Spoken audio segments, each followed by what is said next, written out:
Geography lesson 1 నేర్చుకుందాం. First వచ్చేసి celestial bodies అంటే ఏంది? సెలెస్టియల్ బాడీస్ అంటే ఏమేమి ఆబ్జెక్ట్స్ నైట్ స్కైలో మెరుస్తూ కనిపిస్తాయో అవన్నీ సెలెస్టియల్ బాడీసే. ఓకే, సో అవి చాలా పెద్దగా ఇంకా వేడిగా ఉంటాయి. ఆ సెలెస్టియల్ బాడీస్ అన్నీ గ్యాసెస్తోని తయారై ఉంటాయి. ఎగ్జాంపుల్ వచ్చేసి సన్, మూన్, మళ్ళీ స్టార్స్, ఇవన్నీ సెలెస్టియల్ బాడీస్ కిందికే వస్తాయి. సో ఏవైతే నైట్ స్కైలో షైన్ అవుతూ కనిపిస్తాయో అవన్నిటినీ సెలెస్టియల్ బాడీస్ అని అంటాం. నెక్స్ట్ కాన్స్టిలేషన్స్ అంటే గ్రూప్ ఆఫ్ స్టార్స్ ఒక స్పెసిఫిక్ సింబల్ని సిగ్నిఫై చేస్తూ ఉంటే దాన్ని కాన్స్టిలేషన్ అంటాం. ఇట్లా జోడియాక్ సైన్స్లో మనకి రాశులు ఉంటాయి కదా, కుంభరాశి, ధనుసు రాశి, ఇవన్నీ ఈ కాన్స్టిలేషన్కి సంబంధించినవి. సో మన కాన్స్టిలేషన్స్ అన్నిట్లో ఒక పెద్ద కాన్స్టిలేషన్ వచ్చేసి అర్సా మేజర్ కాన్స్టిలేషన్ లేదా బిగ్ బియర్ కాన్స్టిలేషన్ అని కూడా అంటాం. సో ఈ బిగ్ బియర్ కాన్స్టిలేషన్లో ఒక పార్టే సప్తరిషి కాన్స్టిలేషన్ అనమాట. సో సప్తరిషి కాన్స్టిలేషన్ ఎందుకు వచ్చిందంటే ఇది ఒక గ్రూప్ ఆఫ్ 7 స్టార్స్. సో ఈ స్టార్స్ని యూజ్ చేసుకొని నార్త్ డైరెక్షన్ని కనిపెడతారనమాట. సో ఆ నార్త్ డైరెక్షన్ని ఇండికేట్ చేసే స్టార్ని పోల్ స్టార్ అని అంటాం, లేదా నార్త్ స్టార్ అని కూడా అంటాం. సో ఈ సప్తరతి కాన్స్టిలేషన్ వచ్చేసి అర్సా మేజర్ కాన్స్టిలేషన్లో ఒక పార్ట్. నెక్స్ట్ ప్లానెట్స్ గురించి నేర్చుకుంటే, ప్లానెట్స్ అనేవి గ్రీక్ వర్డ్ నుంచి తీసుకొని వచ్చారు. ప్లానెటై అనే వర్డ్ అది. సో ప్లానెటై అంటే వాండరర్స్ అనమాట, ఎట్లా పడితే అట్లా తిరుగుతూనే ఉంటాయి. సో అందుకు ప్లానెటై అని పెట్టినారు, అట్లా ప్లానెట్స్ అని వచ్చింది పేరు. సో సోలార్ సిస్టంలో సన్, 8 ప్లానెట్స్, ఆస్ట్రాయిడ్స్, మెటీరాయిడ్స్, ఇవి మేజర్గా ఉంటాయి. సో సన్ ఏంది? సన్ ఎర్త్కి మధ్యలో డిస్టెన్స్ వచ్చేసి 150 మిలియన్ కిలోమీటర్స్. ఓకే, సన్ అనేది ఒక సెలెస్టియల్ బాడీ అని కూడా అనొచ్చు. Next 8 planets. సో ఈ 8 ప్లానెట్స్ ఆర్డర్ వైజ్గా గుర్తుపెట్టుకోవడానికి ఒక ట్రిక్ ఎన్సీఆర్టీ చెప్పింది. అదేంటి అంటే, my very efficient mother just served us nuts. So Mercury, Venus, Earth, Mars, Jupiter, Saturn, Uranus, Neptune. Okay, so Mercury అనేది ఫస్ట్ ప్లానెట్. వీనస్ని ఎర్త్ ట్విన్ అని కూడా అంటారు. సో ఎర్త్ ఒక్కటే ప్లానెట్ పైన లైఫ్ ఉంది. మర్క్యూరీ ఇంకా జూపిటర్ పైన ఆస్ట్రాయిడ్ బెల్ట్ అని ఉంటుంది. సో ఈ ఆస్ట్రాయిడ్ బెల్ట్ అంటే చిన్న చిన్న ఆబ్జెక్ట్స్ అనమాట.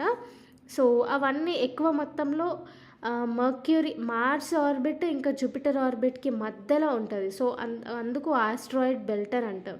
నెక్స్ట్ సాటర్న్ రింగ్స్కి ఫేమస్ అనమాట. యురానస్ కూడా one of the biggest planet. Neptune చిన్న ప్లానెట్. సో ఇట్లా గుర్తుపెట్టుకోవాలి. నెక్స్ట్ ఎర్త్ షేప్ వచ్చేసి జియాయిడ్ షేప్ ఉంటుంది. మన ఎర్త్లో 2/3 వాటర్ ఉంటుంది, అందుకే దీన్ని బ్లూ ప్లానెట్ అని కూడా అంటాం. నెక్స్ట్ మెటీరాయిడ్స్కి వస్తే, మెటీరాయిడ్స్ అనేవి సన్ చుట్టూ తిరిగే చిన్న చిన్న రాక్ పార్టికల్స్ అనమాట. సో అవి ఏ టైంలో అన్నా ఎర్త్కి తాకి ఎంటర్ కావచ్చు, కానీ ఇప్పటివరకు ఎక్కువ మెటీరాయిడ్ యాక్సిడెంట్స్ అయితే ఎర్త్ పైన కాలేదు. ఎందుకు అంటే మెటీరాయిడ్స్ ఎర్త్ సర్ఫేస్ని ఎంటర్ కాగానే ఆ స్పీడ్కి వేడి అయిపోయి హీట్ అయ్యి అవన్నీ కాలిపోతాయి అన్నమాట.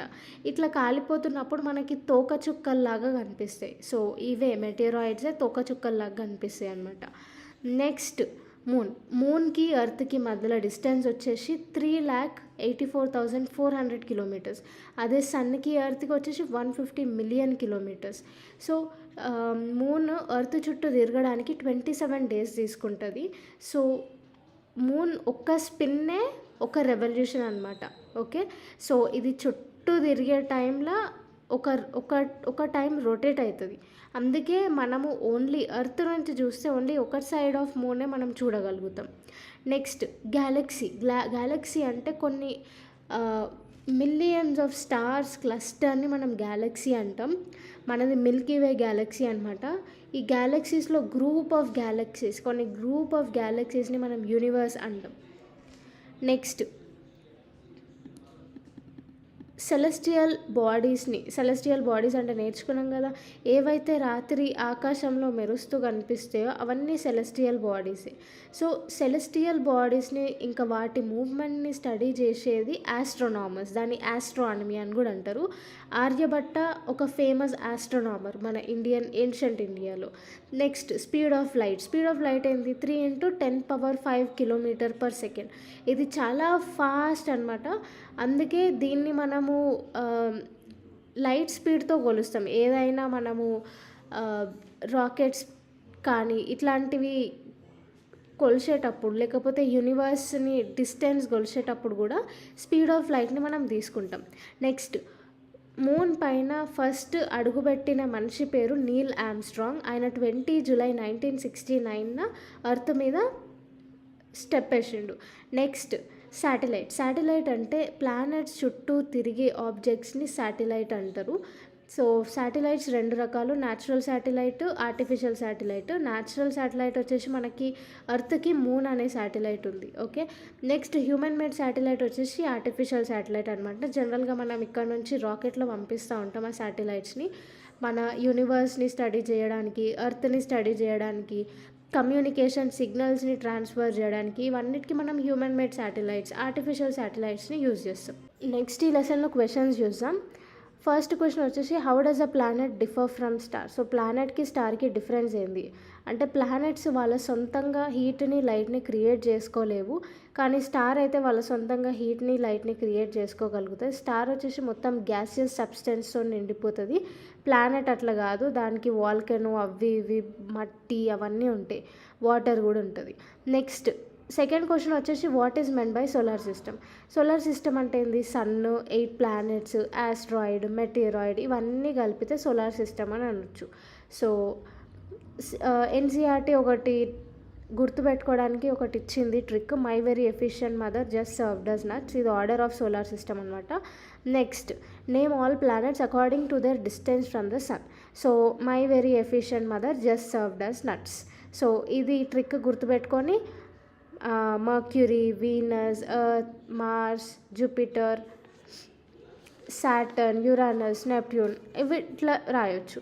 Next why is Earth called unique planet. Unique planet అని ఎర్త్ని ఎందుకు అంటాము అంటే, ఎర్త్లో లైఫ్ ఉంటుంది, దాంట్లో డే అండ్ నైట్ ప్రాపర్ విధంగా జరుగుతాయి, అండ్ ఇక్కడ ఆక్సిజన్ ఉంటుంది, ఇందులో లివింగ్ బీయింగ్స్ ఉంటారు, ఎక్కడ లైఫ్ లేదు, కానీ మన ఎర్త్లో లైఫ్ అనేది ఉంది, అందుకే దీన్ని యూనిక్ ప్లానెట్ అని అంటాం. నెక్స్ట్ వచ్చేసి why do we see only one side of the moon always. మనం ఓన్లీ ఒకటే సైడ్ ఆఫ్ మూన్ ఎందుకు చూస్తాము అంటే, మూన్ ఒక్కసారి ఒక రెవల్యూషన్ తిరగడానికి 27 డేస్ తీసుకుంటుంది, మళ్ళీ ఒక్కసారి స్పిన్ అవ్వడానికి కూడా 27 డేసే తీసుకుంటుంది. అందుకే మనం only one side of the moon చూడగలుగుతాం. Next what is universe. Universe అంటే గ్రూప్ ఆఫ్ గ్యాలక్సీస్ అన్నీ కలిపితే యూనివర్స్ అనమాట. మనకి మిల్కీ వే గ్యాలక్సీ ఉంది, అందులో ఎన్నో సోలార్ సిస్టమ్లు ఉండొచ్చు, మళ్ళీ అట్లా గ్యాలక్సీస్ చాలా ఉన్నాయి, ఆ గ్యాలక్సీస్ అన్నీ కలిపితే యూనివర్స్ అనమాట. Next the planet known as earth twin అని మనం వీనస్ని అంటాం. ఆప్షన్ నెక్స్ట్ క్వశ్చన్ వచ్చేసి what is the third nearest planet to the sun. So సన్కి థర్డ్ నియరెస్ట్ ప్లానెట్ వచ్చేసి ఎర్త్. సో ఎర్త్కి సన్కి డిస్టెన్స్ ఏంది 150 మిలియన్ కిలోమీటర్స్. నెక్స్ట్ క్వశ్చన్ వచ్చేసి all the planets move around the sun in a. So sun చుట్టూ planets అన్ని elongated పాత్లో move అవుతాయి అన్నమాట. సో ఇట్లా okay. Next the pole star indicates the direction of. Pole స్టార్ని మనం నార్త్ స్టార్ అని కూడా అంటాము. ఇది సప్తరిషి కాన్స్టిలేషన్ కింద వస్తుంది.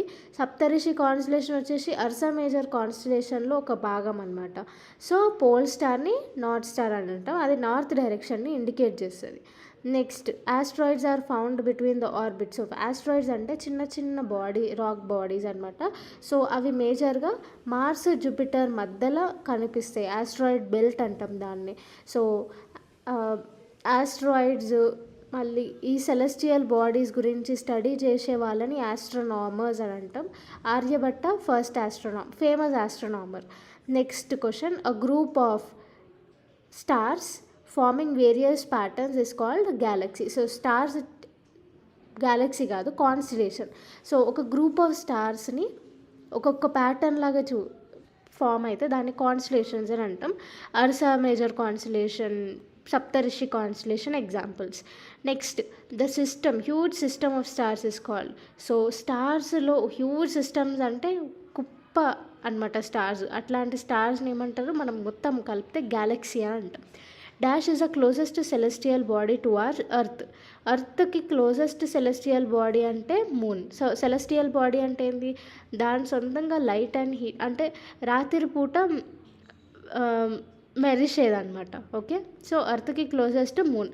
Next third nearest planet to the sun earth. అది planets do not have their own light and heat అనమాట. సో ఇంతటితో ఫస్ట్ లెసన్ క్వశ్చన్స్తో సహా అయిపోయింది. Lesson 2 geography. సో దీంట్లో మనం లాటిట్యూడ్స్ అండ్ లాంగిట్యూడ్స్ గురించి నేర్చుకోబోతున్నాం. సో గ్లోబ్ అంటే ఒక చిన్న మోడల్ అనమాట. ఎర్త్ మోడల్ని గ్లోబ్ అని అంటాం. సో యాక్సిస్ అంటే నార్త్ పోల్కి సౌత్ పోల్కి ఒక ఇమాజినరీ లైన్ గీస్తే దాన్ని యాక్సిస్ అని అంటారు. ఈక్వేటర్ అంటే ఎర్త్ని 2 ఈక్వల్ పార్ట్స్ లాగా డివైడ్ చేసే లైన్ని ఈక్వేటర్ అని అంటాం. ఓకే, సో నార్త్ పోల్ని సౌత్ పోల్ని ఒక ఇమాజినరీ లైన్తోనే డ్రా చేస్తే దాన్ని యాక్సిస్ అంటాం. ఇది నార్త్ పోల్, కిందది సౌత్ పోల్, మధ్యలో ఒక లైన్ గీస్తే దాన్ని ఈక్వేటర్ అంటాం. పై భాగాన్ని నార్దర్న్ హెమిస్ఫియర్ అంటాం. మ్యాక్సిమం ల్యాండ్ కవర్ అంతా ఈ రీజియన్లోనే ఉంటుంది. కింద భాగాన్ని సదర్న్ హెమిస్ఫియర్ అంటాం. సో దీంట్లో ఓన్లీ కొంచెం పార్ట్ ఆఫ్ ల్యాండ్ ఉంటుంది, లైక్ ఆస్ట్రేలియా. మిగతాదంతా వాటర్తోనే ఫిల్ అయి ఉంటుంది. సో ఇదన్నమాట. ఇప్పుడు లాటిట్యూడ్స్ అంటే ఈక్వేటర్ గురించి నేర్చుకున్నాం కదా. ఈక్వేటర్తో ప్యారలల్గా ఉండే లైన్స్ని లాటిట్యూడ్స్ అని అంటాం. ఓకే, సో ఈక్వేటర్ని 0 డిగ్రీ లాటిట్యూడ్ అని అంటాం. నెక్స్ట్, సో పోల్ స్టార్ యాంగిల్ని మెజర్ చేసి మనం ఉన్న ప్లేస్లో ఏ లాటిట్యూడ్ ఉంది అనేసి మనం మెజర్ చేయగలుగుతాం. నెక్స్ట్, ప్యారలల్స్ ఆఫ్ లాటిట్యూడ్స్ గురించి కొంచెం చూసుకుందాం. Important latitudes. సో ఈక్వేటర్కి ప్యారలల్గా ఉన్న లైన్స్ అన్ని లాటిట్యూడ్స్ అని అంటారు. సో మధ్యలో పైనది ట్రాపిక్ ఆఫ్ క్యాన్సర్, ఇది 23.5 డిగ్రీ నార్త్ లాటిట్యూడ్. ఇంకా పైనది ఆర్క్టిక్ సర్కిల్ 66.5 డిగ్రీస్ నార్త్. కింది వస్తే ట్రాపిక్ ఆఫ్ క్యాప్రికాన్, ఇది 23.5 డిగ్రీ సౌత్ లాటిట్యూడ్. కిందది మళ్ళీ అంటార్క్టిక్ సర్కిల్, ఇది 66.5 డిగ్రీ సౌత్ లాటిట్యూడ్. సో ఈక్వేటర్ని నార్దర్న్ హెమిస్ఫియర్ సదర్న్ హెమిస్ఫియర్ లాగా మెజర్ చేసినాం కదా, అందుకే ఇది నార్త్ ఉంటాయి. కిందది సదర్న్ హెమిస్ఫియర్ కాబట్టి సౌత్ ఉంటాయి. Next, heat zones of earth. So heat zones of ఎర్త్ని మనం ఎట్లా మెజర్ చేస్తామంటే, ఇప్పుడు ఈక్వేటర్ ఉంది. ఈక్వేటర్ ఇక్కడ సన్ ఉంటే ఈ సన్ రేస్ అనేవి డైరెక్ట్గా ఫస్ట్ ఎక్కువ ఈ రీజియన్లోనే పడతాయి. సో టారిడ్ జోన్ అంటాం. సో ఇక్కడ హీట్ అనేది చాలా ఎక్కువ ఉంటుంది. మనకి ఎవర్ గ్రీన్ ఫారెస్ట్లు అన్నీ ఇక్కడనే ఉంటాయి. ఎందుకంటే మార్నింగ్ అంతా ఫుల్ హీట్గా ఉండి క్లౌడ్స్ అన్నీ ఫామ్ అయ్యి మళ్ళీ సాయంత్రం కాగానే ఫుల్ వర్షం పడుతుంది. సో ఇక్కడ వెదర్ అనేది సమ్మర్ వింటర్ మనకు అట్లుంటాయి కదా, ఈ రీజియన్లో అట్లుండదు. సో మార్నింగ్ ఫుల్ సమ్మర్ అయితే సాయంత్రం వరకు రెయినీ సీజన్ ఉంటుంది, రాత్రి వింటర్ ఉంటుంది. సో అట్లుంటుంది అనమాట ఇక్కడ వెదర్. ఈక్వేటర్ జోన్లో వెదర్ ఇట్లుంటుంది. నెక్స్ట్ ఇంకొంచెం పైనకి వస్తే Tropic of Cancer Arctic Circle మధ్యన, Tropic of Capricorn Antarctic Circle మధ్యన టెంపరేట్ జోన్స్ అనేవి ఉంటాయి. సో ఇక్కడ హీట్ అనేది ఇక్కడ సన్ ఉందని ఇమాజిన్ చేసుకోండి. సో స్లాంటింగ్గా మనకి హీట్ వస్తుంది. సో హీట్ అండ్ లైట్ స్లాంటింగ్గా పడుతుంది కాబట్టి అంత హీట్ ఉండదు ఈ రీజియన్లో, కొంచెం తక్కువ హీట్ ఉంటుంది. సన్లైట్ కూడా కొంచెం తక్కువ వస్తుంది. సో దాన్నే మోడరేట్ టెంపరేచర్ అని అంటాం. సో దాన్ని టెంపరేట్ జోన్ అని అనొచ్చు. నెక్స్ట్ ఇంకా పైన వస్తే ఆర్క్టిక్ సర్కిల్ నుంచి సౌత్ పోల్ వరకు, నార్త్ పోల్ వరకు, అంటార్క్టిక్ సర్కిల్ నుంచి సౌత్ పోల్ వరకు మనకి చాలా కూల్ ఉంటుంది అనమాట. ఇక్కడ ఏంటి అంటే 6 months కంటిన్యూస్గా హీట్ ఉంటుంది, లైట్ ఉంటుంది. ఇక్కడ కంటిన్యూస్గా లైట్ ఉంటే ఇక్కడ కంటిన్యూస్గా డార్క్ ఉంటుంది అనమాట 6 months వరకు. సో అట్లా ఇది ఓవరాల్గా ఫుల్ చాలా కూల్ ఏరియాస్ అనమాట, అందుకే ఫ్రిడ్జిడ్ జోన్ అని అంటాం. నెక్స్ట్ లాంగిట్యూడ్స్ ఏంటి అంటే నార్త్ పోల్ని సౌత్ పోల్ని కనెక్ట్ చేసే లైన్ మనం యాక్సిస్ అంటాం కదా, 0 డిగ్రీ ప్రైమ్ మెరిడియన్ అని కూడా అంటారు. సో 0 డిగ్రీ లాంగిట్యూడ్ అని కూడా అంటారు దీన్ని, ఈ లైన్ని. సో ఇదన్నమాట అది. సో దీనికి ప్యారలల్గా కొన్ని సర్కిల్స్ డ్రా అవుతాయి. సో ఇది జస్ట్ మనకి ఐడియా రావడానికి. సో ఎగ్జాక్ట్గా అయితే లాటిట్యూడ్స్ ఇట్లుంటాయి. సో ఇవి మెరిడియన్స్ ఆఫ్ లాంగిట్యూడ్స్ అని అంటాం, లాటిట్యూడ్స్ కాదు. సో లాంగిట్యూడ్స్ అంటే ఇట్లా లాంగ్ ఉంటాయి అని అర్థం చేసుకోండి. సో ఇట్లా ఎగ్జాక్ట్గా ఎర్త్ పైన లాంగిట్యూడ్స్ అనేవి ఇట్లుంటాయి. మనకి టైం కూడా ఈ లాంగిట్యూడ్స్ని బట్టే మనం చూస్తాము. సో ఇక్కడ పోల్స్ దగ్గరికి వస్తే లాంగిట్యూడ్కి మధ్యలో డిస్టెన్స్ అనేది తక్కువైపోతూ ఉంటుంది. అదే ఈక్వేటర్ దగ్గరకు వస్తే లాంగిట్యూడ్కి మధ్యన డిస్టెన్స్ అనేది పెరుగుతుంది.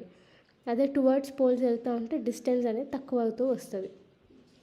సో ఇట్లా మనకి చాలా లాంగిట్యూడ్స్ ఉన్నాయి. సో ఇక్కడ టైం మెజర్ చేస్తాం, ఈ లాంగిట్యూడ్స్ని బేస్ చేసుకొని టైం అనేది మెజర్ చేస్తాం. So 1 degree equal to 4 minutes అనమాట.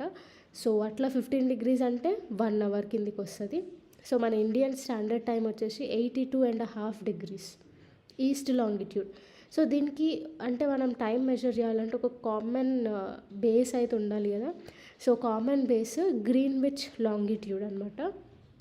సో దీంతో ఇది 0 పెట్టుకొని లండన్ కూడా గ్రీన్విచ్ దగ్గరనే ఉంటుంది. సో గ్రీన్విచ్తో మెజర్ చేస్తే ఇండియా అనేది 5 hours 30 minutes ఎక్కువ ఉంటుంది. ఓకే. సో యుఎస్ఏ అనుకో చాలా డిఫరెంట్ టైమ్ జోన్స్ ఉంటాయి. సో -7, -8, -6, -5, -4 అనేసి. గ్రీన్లాండ్ అయితే -3, చైనా అయితే దీంతో కంపేర్ చేస్తే +8, ఇండియా అయితే +5.5, ఆఫ్రికా 1, 2, 3 ప్లస్ ఉంది, ఆస్ట్రేలియా. సో ఇవి ఏంటివంటే మన ఎర్త్కి ఈస్ట్ సైడ్ ఉన్నాయన్నీ ప్లస్ అవుతాయి, ఎర్త్ ఈ ప్రైమ్ మెరిడియన్కి వెస్ట్ సైడ్ ఉన్నాయన్నీ మైనస్ అవుతాయి. ఎందుకంటే మన ఎర్త్ అనేది వెస్ట్ టు ఈస్ట్ రొటేట్ అవుతుంది కాబట్టి ఇక్కడంతా పాజిటివ్ ఉంటుంది, ఇక్కడంతా నెగటివ్ ఉంటుంది. సో అట్లా రష్యాకి maximum number of time zones ఉంటాయి. సో 1 నుంచి 12 వరకు టైమ్ జోన్స్ రష్యాకు ఉంటాయి. ఇప్పుడు ఈ లెసన్కి సంబంధించి క్వశ్చన్స్ చూద్దాం. ఫస్ట్ క్వశ్చన్ వచ్చేసి what is the true shape of the earth. So earth యొక్క షేప్ జియాయిడ్ అనమాట. Next what is a globe. So globe అంటే ఏం లేదు, మినియేచర్ మోడల్ ఆఫ్ ఎర్త్ని మనం గ్లోబ్ అంటాం. సి క్వశ్చన్ వచ్చేసి what is the latitudinal value of tropic of Cancer. So trophic of Cancer value ఏంది, 23.5 degree నార్త్. డి వచ్చేసి what are the 3 heat zones of the earth. So మనం 3 heat zones గురించి నేర్చుకున్నాం. ఒకటి torrid zone, torrid జోన్లో heat అనేది ఎక్కువ ఉంటుంది. ఇంకొకటి టెంపరేట్ జోన్, టెంపరేట్ జోన్ అనేది హీట్ టెంపరేచర్ అనేది మోడరేట్గా ఉంటుంది. Next frigid zone, frigid zone అంటే చాలా కూల్గా ఉంటుంది. Next what are the parallels of latitude and meridians of longitude. So parallels of longitudes అంటే ఈక్వేటర్కి ప్యారలల్గా ఉండేటివి లాటిట్యూడ్స్ అంటారు. లాంగిట్యూడ్స్ అనేవి నార్త్ ఇంకా సౌత్ పోల్ని కనెక్ట్ చేసేది లాంగిట్యూడ్స్ అంటారు. నెక్స్ట్ క్వశ్చన్ వచ్చేసి why does the torrid zone receive maximum amount of heat. So torrid జోన్కి ఎక్కువ అమౌంట్ ఆఫ్ హీట్ ఎందుకు వస్తుంది అంటే అది స్ట్రైట్ సన్ రేస్కి చాలా క్లోజ్ ఉంటుంది అనమాట, అందుకే మ్యాక్సిమం హీట్ అనేది ఉంటుంది. ఓకే. సో సన్ హీట్ అనేది స్ట్రైట్గా ఇక్కడ టారిడ్ జోన్లో వస్తుంది కాబట్టి హీట్ ఇంకా లైట్ చాలా ఎక్కువ ఉంటాయి. అందుకే మ్యాక్సిమం ఎవర్గ్రీన్ ఫారెస్ట్లు కానీ క్లైమేట్ వేరియేషన్ కానీ ఇక్కడ ఎక్కువ ఉంటుంది. సో మనకి సమ్మర్ సీజన్, వింటర్ సీజన్ అని సపరేట్ ఉంటాయి. కానీ ఈ ఈక్వేటర్ జోన్, ఇది ఈక్వేటర్ జోన్ కిందకి వస్తుంది అనమాట. సో టారిడ్ జోన్ అనేది ఇక్కడనే మ్యాక్సిమం హీట్ అనేది టారిడ్ జోన్లో ఇందుకే ఉంటుంది. ఎర్త్ సన్ రేస్ అనేవి ఎక్కువ ఈ టారిడ్ జోన్లోనే పడతాయి. Next why is it 5:30 PM in India and 12 noon in London. So ఇగో ఇక్కడ మనకి పిక్చర్ కనిపిస్తుంది కదా. సో ఇది కొంచెం రొటేట్ చేసి చూడండి, ఇది Greenwich. Okay, Greenwich longitude. So ఇదే ప్రైమ్ మెరిడియన్ అనమాట. సో ఇక్కడ నుంచి ఈస్ట్ సైడ్ పోతే మన ఇండియా ఇవన్నీ ఉంటాయి. సో ఈస్ట్ సైడ్ పోయి ఇట్లా పోతున్న కొద్దీ టైమ్ జోన్స్ అనేవి పెరుగుతూ ఉంటాయి అన్నమాట. అండ్ ఇక్కడ వస్తున్న కొద్దీ టైమ్ జోన్స్ అనేవి తక్కువ అవుతూ వస్తుంటాయి. సో ఇది 0 లాగా క్యాలిక్యులేట్ చేస్తే ఈ ఏరియాలో +1 ఉంది చూడండి. సో ఈ ఏరియాలో +2, ఈ ఏరియాలో +3, 3.5, 4.5, మన ఇండియాకి వచ్చేంత వరకు 5.5 అవుతుంది. సో గ్రీన్విచ్లో లండన్, ఇంగ్లాండ్ కూడా ఇక్కడనే ఉంటుంది. సో ఇక్కడ 12 PM అయితే మన ఇండియాలో 5:30 అని అడుగుతున్నారు కదా. సో మన ఇండియాకి వచ్చేవరకు ప్లస్ 5.5 అవుతుంది, 5.5 అవుతుంది అవర్స్. సో 12 క్యాల్కులేట్ చేసుకోండి, ప్లస్ 5:30, 5.5 అంటే 5:30 minutes. సో అందుకే మనకి 5:30 అవుతుంది. ఇంకొకసారి చూద్దాం అర్థం కాకపోతే. సో ఇది గ్రీన్విచ్, లండన్లో 12 అవుతుంది అనుకోండి, ఇక్కడికి వచ్చేవరకు 1 అవుతుంది, ఇక్కడికి వచ్చేవరకు 2, ఇక్కడికి వచ్చేవరకు 3, 3.5, 4.5, 5, ఇండియాకి వచ్చేంతవరకు 5.5, 5.5 అంటే 5:30. ఓకే. సో ఇక్కడ 12 అయితే ఇక్కడ 5:30 అవుతుంది. సపోజ్ మనము యూఎస్ఏలో చూసుకుందాం. యూఎస్ఏకి ఇక్కడికి వచ్చేవరకు -1 అంటే 11, ఇక్కడ -3. సో -3, 11 - 3 ఎంత? 8. ఇక్కడికి వచ్చేవరకు 6, ఇక్కడికి వచ్చేవరకు 5. అట్లా నెగటివ్ అవుతూ ఉంటుంది, మైనస్ అవుతూ ఉంటుంది. ఓకే. సో అందుకే ఇంగ్లాండ్లో మనకి 12 ఉంటే ఇండియాకి వచ్చేవరకు 5:30 అవుతుంది. Next the value of the prime meridian is, so prime meridian అంటే 0 degree. Next the frigid zone lies near, so frigid zone ఎక్కడ ఉంటుంది? పోల్స్ దగ్గర ఉంటుంది, అందుకే చాలా కూల్ ఉంటుంది. ఎందుకంటే సన్ రేస్ అనేవి చాలా తక్కువ ఉంటాయి, మినిమం ఉంటాయి. Next the total number of longitudes are, so టోటల్గా మనకి లాంగిట్యూడ్స్ వచ్చేసి 180 ఉంటాయి. Okay. Next the Antarctic circle is located in, Antarctic circle వచ్చేసి మనకి ఎక్కడ? సదర్న్ హెమిస్ఫియర్లో ఉంటుంది. అదే పైన అనుకో ఆర్క్టిక్ సర్కిల్ ఉంటుంది, కిందికి వచ్చేవరకు సదర్న్ హెమిస్ఫియర్లో అంటార్క్టిక్ సర్కిల్ ఉంటుంది. The grid is a network of, so grid అనేది parallels of latitudes and meridians of longitudes network. Next, the Tropic of Capricorn is located at, so Tropic of Capricorn వచ్చేసి 23.5 degrees south, అదే Tropic of Cancer అయితే 23.5 degree north. Next standard meridian of India ఏంది? So ఇక్కడ కూడా ఇంకొక point ఉంది. So ఇక్కడ ఏంది అంటే మన ఇండియాకి ఒక స్టాండర్డ్ మెరీడియన్ ఉంది. సో 82.5 degree ఈస్ట్ అనేది స్టాండర్డ్ మెరీడియన్ లాగా తీసుకున్నాం. సో మనకి గుజరాత్కి ఇక్కడ ఈస్టర్న్ మోస్ట్ పాయింట్కి టైం డిఫరెన్స్ వచ్చేసి 2.5 hours ఎక్కువ అనమాట. సో ఒక దగ్గర ఒక టైము, ఒక దగ్గర ఒక టైం ఎందుకు అనేసి మనం ఒక స్టాండర్డ్ మెరీడియన్ తీసుకున్నాం 82.5 degree ఈస్ట్. సో దీనివల్ల మనకి ఓవరాల్ ఇండియాలో ఒకటే టైం జోన్ మనం మెయింటైన్ చేస్తున్నాం. ఓకే. అందుకే దీన్ని స్టాండర్డ్ మెరీడియన్ అంటాం. Okay. Next so standard meridian of India 82.5 degree east. Next 0 degree meridian is also known as, so 0 degree మెరీడియన్ని ప్రైమ్ మెరీడియన్ అని కూడా అంటాం. Next the distance between longitude decreases towards, so లాంగిట్యూడ్స్లో మధ్యలో distance పోల్కి వెళ్తున్న కొద్దీ డిస్టెన్స్ తక్కువ అవుతూ ఉంటుంది, so towards poles. Next the Arctic Circle is located in, so Arctic Circle అనేది నార్దర్న్ హెమిస్ఫియర్లో ఉంది. Lesson 3 motions of the earth. So ఎర్త్కి 2 types ఆఫ్ మోషన్స్ ఉంటాయి, ఒకటి రొటేషన్, ఇంకొకటి రెవల్యూషన్. రొటేషన్ అంటే తన చుట్టూ అది తనంతట అది తిరుగుతుంది, దాన్ని రొటేషన్ అంటారు. ఒక్క రొటేషన్కి 24 hours తీసుకుంటుంది. రెవల్యూషన్ అంటే సూర్యుని చుట్టూ గుండ్రంగా తిరుగుతుంది అనమాట, దానిని రెవల్యూషన్ అంటారు. ఎర్త్కి ఒక ఆర్బిటాల్ ప్లేన్ అనేది ఉంటుంది. సో ఇక్కడ మీకు కనిపిస్తుంది కదా, ఈ స్ట్రెయిట్ ఆర్బిటాల్ ప్లేన్ అనమాట, ఇమాజినరీ పాయింట్. ఈ ఆర్బిటాల్ ప్లేన్కి కరెక్ట్ 66.5 degreesలో మనకి నార్త్ పోల్ యాక్సిస్ అనేది ఉంటుంది. ఓకే. ఈ లైన్ యాక్సిస్ అని అంటాం. సో ఇది ఆర్బిటాల్ ప్లేన్కి 66.5 degrees ఉంటుంది. ఓకే. సో ఇదన్నమాట మన ఎర్త్ వచ్చేసి స్పెరికల్ షేప్లో ఉంటుంది. సో ఈ స్పెరికల్ షేప్లో ఉన్నందుకు సగం డే ఉంటే మిగతా సగం నైట్ ఉంటుంది. సో ఒక దిక్కు రోజు ఉంటే మిగతా దిక్కు నైట్ ఉంటుంది అనమాట. సో సన్ రేస్ అనేవి ఓన్లీ ఇక్కడి వరకే వస్తాయి కాబట్టి ఒక సైడు వెలుతురు ఉంటుంది, వెనక సైడు చీకటి ఉంటుంది. సో ఈ వెలుతురుని చీకటిని, డేని నైట్ని డిఫరెన్షియేట్ చేసే లైన్ ఒకటి ఉంటుంది. ఈ లైన్ని సర్కిల్ ఆఫ్ ఇల్యూమినేషన్ అని అంటాం. ఓకే, ఇది ఎర్త్ యాక్సిస్తోని కోయిన్సైడ్ అయితే కాదు. ఎర్త్ యాక్సిస్ ఇగో ఇక్కడ కనిపిస్తుందా ఈ లైన్, సర్కిల్ ఆఫ్ ఇల్యూమినేషన్ అనేది ఈ లైన్. ఓకే, కోయిన్సైడ్ కాదు మన ఎర్త్స్ యాక్సిస్తోని.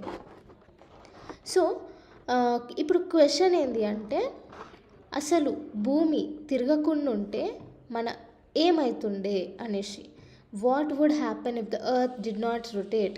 సో ఎర్త్ రొటేట్ కాకపోతే ఏమవుతుంది, ఇట్లనే స్టిల్గా ఉంటుంది. సూర్యుని దిక్కు ఫేస్ చేసే ఎర్త్ పార్ట్ మొత్తం వాటర్ అంతా ఆవిరైపోతుంది. కంప్లీట్ డే ఉంటుంది కాబట్టి మొత్తం రోజే ఉంటుంది, వాటర్ ఉండదు, ఏముండదు, జీవరాశులు అన్నీ చనిపోతాయి. దీని తర్వాత మొత్తం డెజర్ట్ లాగా మారిపోతుంది, చెట్లన్నీ ఎండిపోతాయి, ఫోటోసింథసిస్ కాదు, మొత్తం ఇట్లా అయిపోతుంది.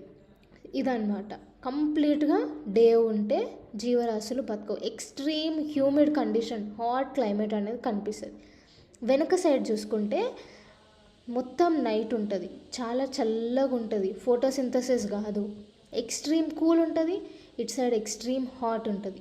సో ఈ సిచ్యువేషన్లో లైఫ్ అనేది సర్వైవ్ కాదు ఒకవేళ ఎర్త్ మూమెంట్ ఆగిపోతే. సో రొటేషన్ గురించి నేర్చుకున్నాం కదా, ఇప్పుడు రెవల్యూషన్ గురించి నేర్చుకుందాం. దానికంటే ముందు ఆర్యభట్ట గురించి నేర్చుకుందాం. మన ఏన్షియంట్ ఇండియాలో ఆస్ట్రోనామర్ ఆర్యభట్ట.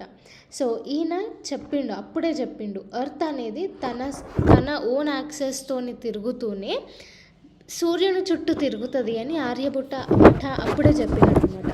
ఓకే, సో ఇప్పుడు రెవల్యూషన్ గురించి నేర్చుకుందాం. రెవల్యూషన్ అంటే ఏంది, సూర్యుని చుట్టూ ఒక ఎలిప్టికల్ ఆర్బిట్లో తిరగడాన్ని రెవల్యూషన్ అని అంటారు. ఓవరాల్గా 365 ఇంకా 1/4 డే తీసుకుంటుంది అనమాట. అంటే 365 డేస్ ఇంకా 6 అవర్స్ కంప్లీట్ రొటేషన్కి తీసుకుంటుంది. సో ఈ 6 అవర్స్ని జనరల్గా ఎవరు క్యాలిక్యులేట్ చేయరు. సో ఈ 6 అవర్స్ని ఎట్లా బ్యాలెన్స్ చేస్తారు తెలుసా, 365 డేస్ ఒక ఇయర్ అయితే ఆ 6 అవర్స్ మిగులుతాయి కదా, 6 × 4 24 అవర్స్. సో 1 డే అవుతుంది కాబట్టి 4 years తర్వాత లీప్ ఇయర్ లాగా పెట్టినారు. ఆ లీప్ ఇయర్లో ఏంటి 366 డేస్ అవుతాయి. ఓకే, అందుకే మనకి లీప్ ఇయర్లో Feb 29 కూడా ఉంటుంది. అట్లా మనకి లీప్ ఇయర్ అనేది యాడ్ అయింది. ఎందుకు యాడ్ అయింది, 365 days 6 hours complete rotation revolution అవుతుంది. అందుకే ఒక లీప్ ఇయర్ని పెట్టి ప్రతి 4 yearsకి ఒక లీప్ ఇయర్ అనేది ఉంటుంది.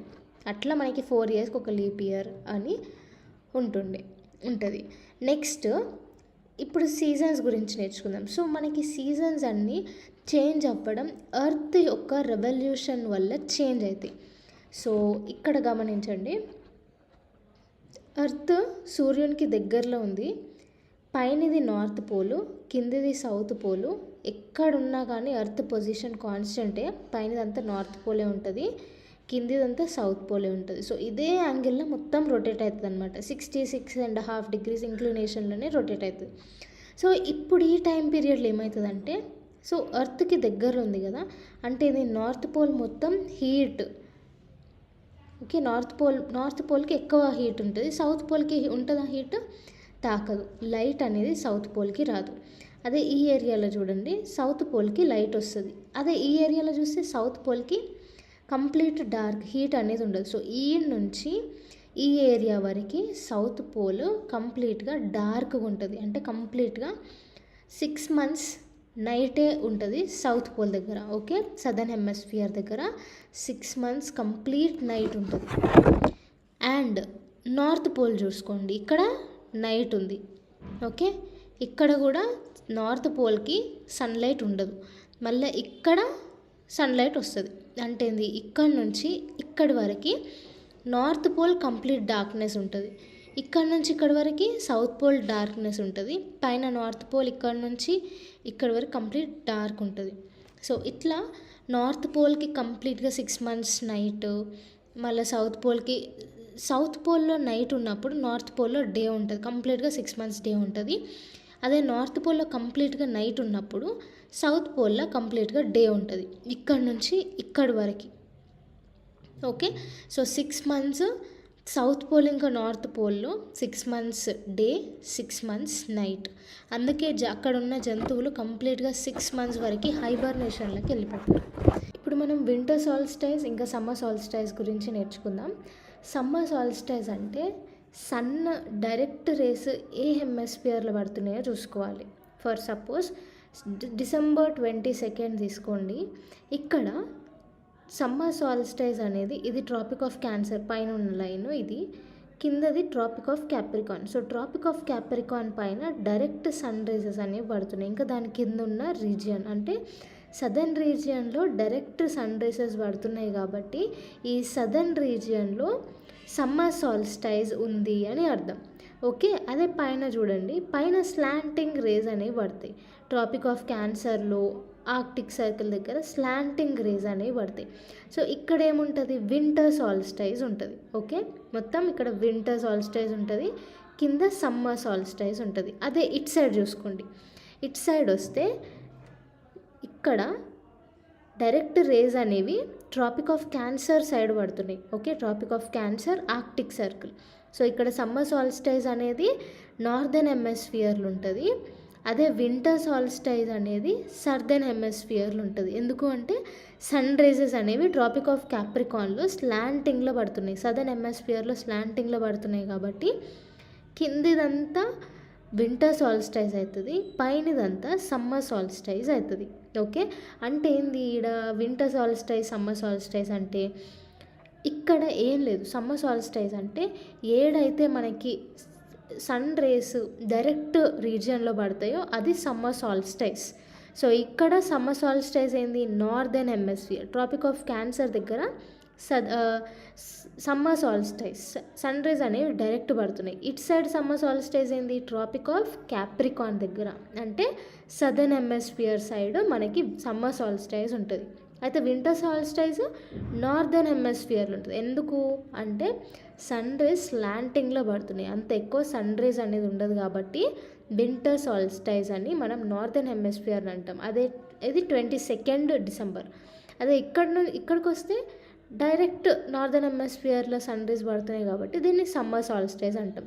సో ఇక్కడ సమ్మర్ సాల్స్టైజ్ అనేది నార్దర్న్ హెమిస్ఫియర్ని బేస్ చేసుకొని డిస్క్రైబ్ చేసినారు. ఓకే, సో ఇదన్నమాట కంప్లీట్గా సమ్మర్ సాల్స్టైజ్ వింటర్ సాల్స్టైజ్ గురించి. సో సమ్మర్ సాల్స్టైజ్లో డేస్ అనేవి లాంగ్ ఉంటాయి, నైట్స్ షార్టర్ ఉంటాయి. అదే వింటర్ సాల్స్టైజ్లో అయితే డేస్ షార్ట్ ఉంటాయి, నైట్స్ లాంగర్ ఉంటాయి. ఓకే, సో నెక్స్ట్ మనకి ఈక్వినాక్స్ అనే ఇంకొక టాపిక్ ఉంది. ఈక్వినాక్స్ అంటే అన్ని రీజియన్స్లో ఈక్వల్ డేస్ ఉంటాయి, ఈక్వల్ నైట్స్ ఉంటాయి. సో ఆ రోజులని ఈక్వినాక్స్ అంటాం. 21st March ఇంకా 23rd September ఈక్వినాక్స్ అనమాట. సో మనకి ఓవరాల్ వరల్డ్ మొత్తంలో ఈక్వల్ డేస్ ఇంకా ఈక్వల్ నైట్స్ ఉంటాయి ఈరోజు. సో ఇదన్నమాట మొత్తం టాపిక్. సో ఇక్కడ ఇంకొకటి ఏంటి అంటే 23rd September అప్పుడు నార్దర్న్ హెమిస్ఫియర్ ఆటమ్ సీజన్ ఉంటుంది, 23rd ఇదే సదర్న్ హెమిస్ఫియర్లో అయితే స్ప్రింగ్ సీజన్ ఉంటుంది. అదే 21st వచ్చేస్తే నార్దర్న్ హెమిస్ఫియర్లో స్ప్రింగ్ ఉంటుంది, సదర్న్ హెమిస్ఫియర్లో ఆటమ్ సీజన్ అనేది ఉంటుంది. సో టాపిక్ అయిపోయింది, లెసన్ అయిపోయింది. నెక్స్ట్ వచ్చేసి ఎక్సర్సైజెస్ చేద్దాం. First, what is the angle of inclination of the earth's axis with its orbital plane? So orbital plane straight ఉంటే earth axis 66.5 degrees angle incline అయి ఉంటుంది. Okay, next B, define rotation and revolution. Rotation అంటే ఏంది, తన చుట్టూ అది తిరుగుకోవడం rotation. Revolution అంటే సూర్యుని చుట్టూ తిరగడం రెవల్యూషన్. రొటేషన్ ఎంత 24 hours తీసుకుంటుంది, రెవల్యూషన్ వచ్చేసి 365 1/4 డే తీసుకుంటుంది. లీప్ ఇయర్ అంటే ఏంది, సో లీప్ ఇయర్ అంటే ప్రతి 4 yearsకి ఒక ఎక్స్ట్రా డే యాడ్ అవుతుంది, దాన్ని లీప్ ఇయర్ అని అంటాం. నెక్స్ట్ డి, differentiate between summer solstice and winter solstice. Summer solstice అంటే ఏంటి, డైరెక్ట్ సన్ రేస్ అనేవి ట్రాపిక్ ఆఫ్ క్యాప్రికాన్లో పడితే మనం సమ్మర్ సాల్స్టైజ్ అంటాం. సో ట్రాపిక్ ఆఫ్ క్యాప్రికాన్లోనైనా పడవచ్చు, ట్రాపిక్ ఆఫ్ క్యాన్సర్లోనైనా పడవచ్చు. ఓకే, డైరెక్ట్ సన్ రేసెస్ అనేవి మనం ఎగ్జాంపుల్ తీసుకుందాం. ట్రాపిక్ ఆఫ్ క్యాన్సర్లో పడి ట్రాపిక్ ఆఫ్ క్యాన్సర్లో పడితే సో ఆ రీజియన్ అంటే నార్దర్న్ హెమిస్ఫియర్ రీజియన్ సమ్మర్ సాల్స్టైజ్ అంటాము. స్లాంటింగ్ రేస్ అనేవి ట్రాపిక్ ఆఫ్ క్యాప్రికాన్లో పడితే ఆ రీజియన్ని మనం వింటర్ సాల్స్టైజ్ అంటాం. సమ్మర్ సాల్స్టైజ్లో డేస్ అనేవి లాంగ్ ఉంటాయి, నైట్స్ షార్ట్ ఉంటాయి. వింటర్ సాల్స్టైజ్లో డేస్ అనేవి షార్ట్ ఉంటాయి, నైట్స్ అనేవి లాంగ్ ఉంటాయి. ఇదే డిఫరెన్స్. నెక్స్ట్ ఈక్వినాక్స్ అంటే మనకి ఈక్వల్ డేస్ ఇంకా ఈక్వల్ నైట్స్ అనేవి ఉంటాయి. దాన్నే మనం ఈక్వినాక్స్ అని అంటాం. సో ఇక్కడ సమ్మర్ సాల్స్టైజ్, వింటర్ సాల్స్టైజ్ చూసుకుంటే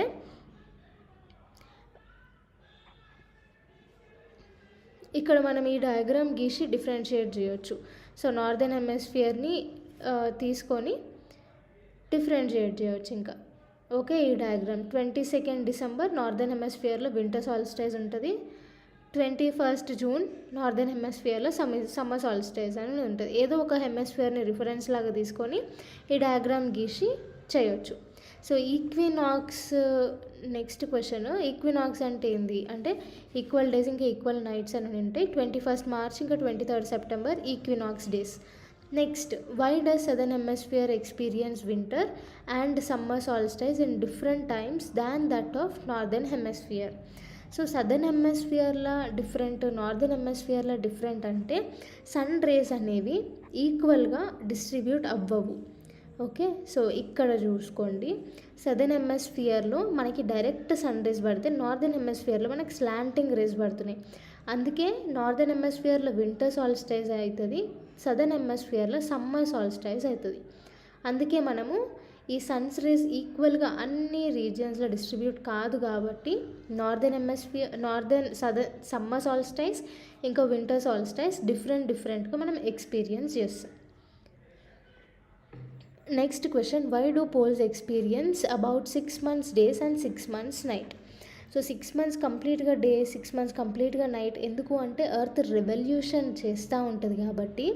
ఎర్త్ స్పెరికల్ షేప్లో ఉంటుంది అండ్ 66 degrees ఇంక్లైన్డ్ అయి ఉంటుంది కాబట్టి కంప్లీట్గా ఇక్కడ నుంచి స్టార్ట్ చేస్తే 21 జూన్ నుంచి స్టార్ట్ చేస్తే కంప్లీట్గా ఇక్కడ నుంచి ఇక్కడి వరకు కంప్లీట్గా నైట్ ఉంటుంది సదర్న్ హెమిస్ఫియర్లో. మళ్ళీ ఇక్కడ నుంచి ఇక్కడ వరకు నార్దర్న్ హెమిస్ఫియర్లో కంప్లీట్గా నైట్ ఉంటుంది. అంటే ఏంది, ఎందుకే ఇక్కడ నుంచి ఇక్కడి వరకు వెళ్తున్నప్పుడు సౌత్ పోల్ ఒక్కటే ఫేస్ అవ్వుకుంటూ ఉంటుంది. సౌత్ పోల్కే సన్ రేస్ అనేవి పడతాయి, నార్త్ పోల్కి సన్ రేస్ పడవు. అందుకే సౌత్ పోల్ కంప్లీట్గా డే చూస్తుంది, నార్త్ పోల్ కంప్లీట్గా నైట్ చూస్తుంది. అదే ఇక్కడికి వచ్చేవరకు నార్త్ పోల్ కంప్లీట్గా ఇక్కడ నుంచి ఇక్కడ వరకు నార్త్ పోల్ కంప్లీట్గా డే చూస్తుంది. అందుకే 6 months డే ఇంకా 6 months నైట్ అనేది ఇట్లా చేంజ్ అవుతూ ఉంటుంది. రెవల్యూషన్ చేస్తూ ఉంటుంది కాబట్టి ఎర్త్ పోల్స్ దగ్గర మనకి 6 months కంప్లీట్గా డే ఉంటుంది, ఇంకొక 6 months కంప్లీట్గా నైట్ ఉంటుంది.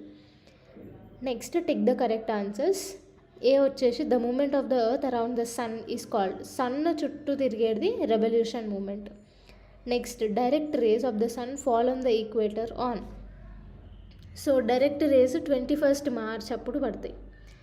Next, Christmas is celebrated in summer in. So southern హెమిస్ఫియర్లో సమ్మర్లో క్రిస్మస్ని సెలబ్రేట్ చేసుకుంటారు, సదర్న్ హెమిస్ఫియర్లో ఆస్ట్రేలియా అనేది ఉంది. Next, cycle of the seasons is caused due to revolution. Next వచ్చేసి fill in the blanks. A leap year has. So leap ఇయర్కి 366 days ఉంటాయి. Next, the daily motion of the earth is. Daily motion అనేది rotation. Next, earth travels around the sun in elliptical ఆర్బిట్లో earth travel చేస్తుంది sun చుట్టూ. Next, the sun's rays falls vertically on Tropic of Cancer. Tropic of Cancer ఉన్నప్పుడు earth rays అనేవి direct straight ఉంటాయి 21 June అప్పుడు. Okay, ఒకసారి check చేసుకుందామా. 21 June అప్పుడు ట్రాపిక్ ఆఫ్ క్యాన్సర్లో స్ట్రైట్ ఉంటాయి. ఓకే, స్ట్రైట్ సన్ రేస్ అనేవి ఉంటాయి అన్నమాట, వస్తాయి అన్నమాట ట్రాపిక్ ఆఫ్ క్యాన్సర్కి. నెక్స్ట్ వచ్చేసి days are shorter during. So days అనేవి వింటర్ సీజన్లో షార్ట్ ఉంటాయి. సో ఓవరాల్గా 3rd లెసన్ అనేది అయిపోయింది. Chapter 4 maps. సో ఎర్త్ సర్ఫేస్ని రిప్రజెంట్ చేసేది మ్యాప్స్ అనమాట. సో మ్యాప్స్ డిఫరెంట్ స్కేల్స్ ద్వారా ఉంటాయి. ఒక ఏరియాని 50 kilometers రేంజ్లో, లేకపోతే 500 మీటర్స్ రేంజ్లో, అట్లా డిఫరెంట్ కిలోమీటర్స్ లేదా మీటర్స్ రేంజ్లో మనకి మ్యాప్స్ అనేవి ఉంటాయి. సో మ్యాప్స్ డిఫరెంట్ టైప్స్ ఉంటాయి. ఫిజికల్ మ్యాప్స్ అని, పొలిటికల్ మ్యాప్స్ అని, థిమాటిక్ మ్యాప్స్ అని, ఇట్లా డిఫరెంట్ మ్యాప్స్ ఉంటాయి. సో దీంట్లో ఫస్ట్ టైప్ వచ్చేసి ఫిజికల్ మ్యాప్స్. ఫిజికల్ మ్యాప్స్ అంటే ఒక లొకేషన్ యొక్క ఫిజికల్ ఫీచర్స్ని రిప్రజెంట్ చేసే మ్యాప్ని ఫిజికల్ మ్యాప్ అంటారు. సో ఫిజికల్ ఫీచర్స్ అంటే ఏంది? మౌంటైన్స్ కానీ, ప్లాట్యూస్ కానీ, ప్లెయిన్స్, రివర్స్, ఓషన్స్, ఇవన్నీ. సో ప్లాట్యూస్ అంటే ఇట్లా టేబుల్ టాప్ సర్ఫేస్ లాగా ఉంటుంది అనమాట. సో ఇప్పుడు మన తెలంగాణ అనేది డెక్కన్ ప్లాట్యూ. సో ప్లెయిన్స్ అంటే స్ట్రెయిట్ ఉంటాయి, భూములన్నీ స్ట్రెయిట్ ఉంటాయి. సో స్పెషల్గా నార్దర్న్ ఇండియాలో మనకి ఎక్కువ ప్లెయిన్స్ కనిపిస్తాయి అనమాట. సో రివర్స్, ఓషన్స్, ఇవన్నీ న్యాచురల్ ఫీచర్స్. సో ఇవన్నిటిని రిప్రజెంట్ చేసేది ఫిజికల్ మ్యాప్స్ అనమాట. సో దీన్ని రిలీఫ్ మ్యాప్స్ అని కూడా అంటారు. నెక్స్ట్ వచ్చేసి పొలిటికల్ మ్యాప్స్. పొలిటికల్ మ్యాప్స్ అంటే టౌన్స్ని, విలేజెస్ని, సిటీస్ని రిప్రజెంట్ చేసే మ్యాప్స్ని మనం పొలిటికల్ మ్యాప్స్ అంటాం. సో ఇది డిఫరెంట్ కంట్రీ బౌండరీస్ని కూడా ఇది మార్క్ చేస్తుంది. సో ఇట్లాంటి క్యారెక్టర్స్ ఉన్న మ్యాప్స్ అన్నీ పొలిటికల్ మ్యాప్స్ అంటాం. ఓకే, నెక్స్ట్ వచ్చేసి thematic map. So thematic map అంటే ఓన్లీ ఒక స్పెసిఫిక్ ఇన్ఫర్మేషన్ పైన ఫోకస్ చేసి మ్యాప్స్ తయారు చేస్తారనమాట. ఫర్ సపోజ్ రోడ్ మ్యాప్స్ ఉంటాయి, రెయిన్ఫాల్ ఎక్కడెక్కడ పడుతుంది రెయిన్ఫాల్ మ్యాప్స్ ఉంటాయి, మళ్ళీ ఫారెస్ట్ డిస్ట్రిబ్యూషన్ ఎక్కడెక్కడ ఉన్నాయి ఇండియా ఓవరాల్గా అనేసి, వరల్డ్ వైడ్గా ఫారెస్ట్ డిస్ట్రిబ్యూషన్ ఎంత ఉంది, ఇవన్నిటిని ఇన్ఫర్మేషన్ ప్రొవైడ్ చేసేది థిమాటిక్ మ్యాప్స్. సో ఇండస్ట్రీస్ ఎక్కడెక్కడ స్ప్రెడ్ అయి ఉన్నాయి, ఇవన్నీ కూడా థిమాటిక్ మ్యాప్స్ కిందికి వస్తాయి. Next components of maps. So మ్యాప్కి కావాల్సిన ఇంపార్టెంట్ కాంపోనెంట్స్ వచ్చేసి 3. ఒకటి డిస్టెన్స్, నెక్స్ట్ డైరెక్షన్, ఇంకొకటి సింబల్. సింబల్ ఎందుకు అంటే భాష రాని వాళ్ళకి కూడా ఈ సింబల్ ద్వారా మనము రివర్ సింబల్, రైల్వే సింబల్ ఇట్లాంటివి యూజ్ చేసి ఆ మ్యాప్లు చెప్పొచ్చు. నెక్స్ట్ డిస్టెన్స్, ఎంత డిస్టెన్స్ ఉంది, సో స్కేల్ ఎంత, డైరెక్షన్ నార్త్, వెస్ట్, ఈస్ట్, ఇవన్నీ. ఓకే, సో ఇది అన్నమాట కాంపోనెంట్స్ ఆఫ్ మ్యాప్స్ 3 ఉంటాయి: డిస్టెన్స్, డైరెక్షన్, ఇంకా సింబల్. సో దాంట్లో ఫస్ట్ది డిస్టెన్స్ గురించి నేర్చుకుందాం.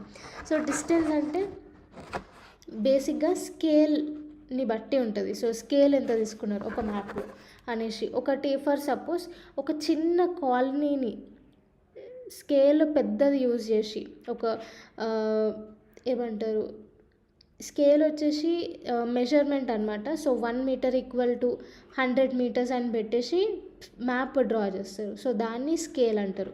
సో స్మాల్ స్కేల్ మ్యాప్స్ అనేసి ఉంటాయి, లార్జ్ స్కేల్ మ్యాప్స్ అనేసి ఉంటాయి. Small scale maps around 800 kilometres అట్లా మాటికి స్కేల్ ఉంటుంది. సో ఈ స్మాల్ స్కేల్ మ్యాప్స్ బేసిక్గా కంట్రీస్ని, కాంటినెంట్స్ని మెన్షన్ చేసే మ్యాప్స్ బేసిక్గా ఈ స్మాల్ స్కేల్ మ్యాప్స్ యూజ్ చేస్తాయి. లార్జ్ స్కేల్ మ్యాప్స్ అనుకో, లార్జ్ స్కేల్ మ్యాప్స్ అంటే ఒక 500 మీటర్స్ ఇట్లాంటి స్కేల్ యూజ్ చేస్తారు. సో ఇదేంటి అంటే ప్రెసైజ్గా ఇన్ఫర్మేషన్ ఉంటుంది, ప్రతి టౌన్, విలేజ్ ఇవన్నిటిపైన ఇన్ఫర్మేషన్ అనేది మనకి లార్జ్ స్కేల్ మ్యాప్లో కనిపిస్తుంది. ఓకే, సో నెక్స్ట్ డైరెక్షన్కి వస్తే, డైరెక్షన్లో మనకి కార్డినల్ పాయింట్స్ అనేసి ఉంటాయి. ఈ కార్డినల్ పాయింట్స్ అంటే ఏం లేదు, ఈస్ట్, వెస్ట్, నార్త్, సౌత్ అని మనం కార్డినల్ పాయింట్స్ అంటాం. ఓకే, అండ్ నెక్స్ట్ ఈ ఇంటర్మీడియట్ డైరెక్షన్స్ కూడా ఉంటాయి. ఈ ఇంటర్మీడియట్ డైరెక్షన్స్ అంటే ఇది north west, south east, north east, south west, ఇవి ఇంటర్మీడియట్ డైరెక్షన్స్. కార్డినల్ పాయింట్స్ అంటే north, south, east, west. Next వచ్చేసి సింబల్స్. సో సింబల్స్ మనకి ఇంటర్నేషనల్ అగ్రిమెంట్స్ ప్రకారం కొన్ని సింబల్స్ తీసుకొని వచ్చినారు. ఇది అన్ని కంట్రీస్లో సేమ్ సింబల్స్ ఫాలో చేసుకుంటారు. సో కన్వెన్షనల్ సింబల్స్ కొన్ని ఉన్నాయి. ఇప్పుడు రైల్వే లైన్ తీసుకోండి. సో రైల్వే లైన్ ఎట్లా మీటర్ గేజ్, రైల్వే స్టేషన్ ఇట్లా రిప్రజెంట్ చేస్తారు. ఇది మీటర్ గేజ్ అనేసి, బ్రాడ్ గేజ్ అనేసి. రోడ్స్ మెటల్డ్, అన్మెటల్డ్. మెటల్డ్ అయితే ఇట్లుంటుంది, అన్మెటల్డ్ అయితే ఇట్లుంటుంది. బౌండరీ, ఇంటర్నేషనల్ బౌండరీ అయితే ఇట్లుంటుంది, స్టేట్ బౌండరీ అయితే ఇట్లా, మళ్ళీ డిస్టిక్ అంటే ఇట్లుంటుంది. రివర్, ఈ river symbol, well symbol, tank symbol, canal, bridge, మళ్ళీ ఇది టెంపుల్, చర్చ్, మాస్క్, ఛత్రి, మళ్ళీ post office, post and telegraph office, police station, మళ్ళీ నెక్స్ట్ ఇది సెటిల్మెంట్, ఇది గ్రేవ్ యార్డ్, ట్రీస్, గ్రాస్, ఇట్లా మొత్తానికి ఇవి సింబల్స్ అనమాట. కొన్ని ఇంటర్నేషనల్ అగ్రిమెంట్స్ ద్వారా ఇవి తీసుకొని వచ్చినారు. నెక్స్ట్ వచ్చేసి స్కెచ్. సో స్కెచ్ అంటే బేసిక్గా రఫ్ డ్రాయింగ్ అనమాట. మ్యాప్స్ది రఫ్ డ్రాయింగ్ చేయడం స్కెచ్ అంటారు. సో అట్లా మ్యాప్స్ని రఫ్ డ్రాయింగ్ చేసి దాన్ని స్కెచ్ మ్యాప్ అని కూడా అంటారు. నెక్స్ట్ ప్లాన్ అంటే ఏంటంటే చిన్న ఏరియాని పెద్ద స్కేల్ యూజ్ చేసి, లార్జ్ స్కేల్ యూజ్ చేసి డ్రా చేయడం. ఫర్ సపోజ్ ఇంటి ప్లాన్ ఉంది. సో ఇంటి ప్లాన్ ఎట్లా, మనము ఇంటి ప్లాన్ వేరే ఉంటుంది, country map, world map plan వేరే ఉంటుంది కదా. అంటే ఇది వరల్డ్ మ్యాప్లో మనం చిన్న స్కేల్ యూజ్ చేస్తాం, ఓకే. అయితే ఇంటి ప్లాన్లో మనం చాలా పెద్ద స్కేల్ యూజ్ చేస్తాం, ఓకే. సో 5 meters అట్లా. సో ఇదన్నమాట. సో లార్జ్ స్కేల్ యూజ్ చేసి మనము మంచిగా ప్లాన్ అనేది గీస్తాం. నెక్స్ట్ వచ్చేసి అంటే ఈ ప్లాన్లో ఏంటి, ప్రతిదీ డీటెయిల్డ్గా లెంత్ బ్రెడ్త్, ప్రతి రూమ్ లెంత్ బ్రెడ్త్ అవన్నీ మనకి డీటెయిల్డ్గా ఇంకా చాలా ఇన్ఫర్మేషన్ అనేది ప్లాన్లో కనిపిస్తుంది. నెక్స్ట్ వచ్చేసి ఎక్సర్సైజెస్ చేస్తాం. ఫస్ట్ క్వశ్చన్ వచ్చేసి what are the 3 components of the map. So map 3 components ఏంది, డిస్టెన్స్, డైరెక్షన్, సింబల్. తర్వాత 4 cardinal points అండ్ డైరెక్షన్స్ అంటే ఏంది అడిగారు.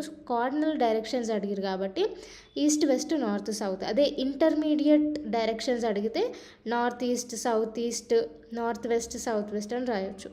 So scale of the map అంటే ఏంది. So scale of the map అంటే మనం ఒక మ్యాప్ గీయడానికి ఏం డైమెన్షన్స్ వాడుతున్నాము. ఫర్ సపోజ్ ఇండియా మ్యాప్ గీస్తున్నాం, ఒక చిన్న పేపర్ మీద గీస్తాం. ఇండియా మ్యాప్ చాలా పెద్దగా ఉంటుంది. సో ఇండియా మ్యాప్ చిన్న పేపర్ మీద గీసినప్పుడు స్కేల్ మనం వచ్చేసి 500 kilometers అట్లా రాస్తాం కదా.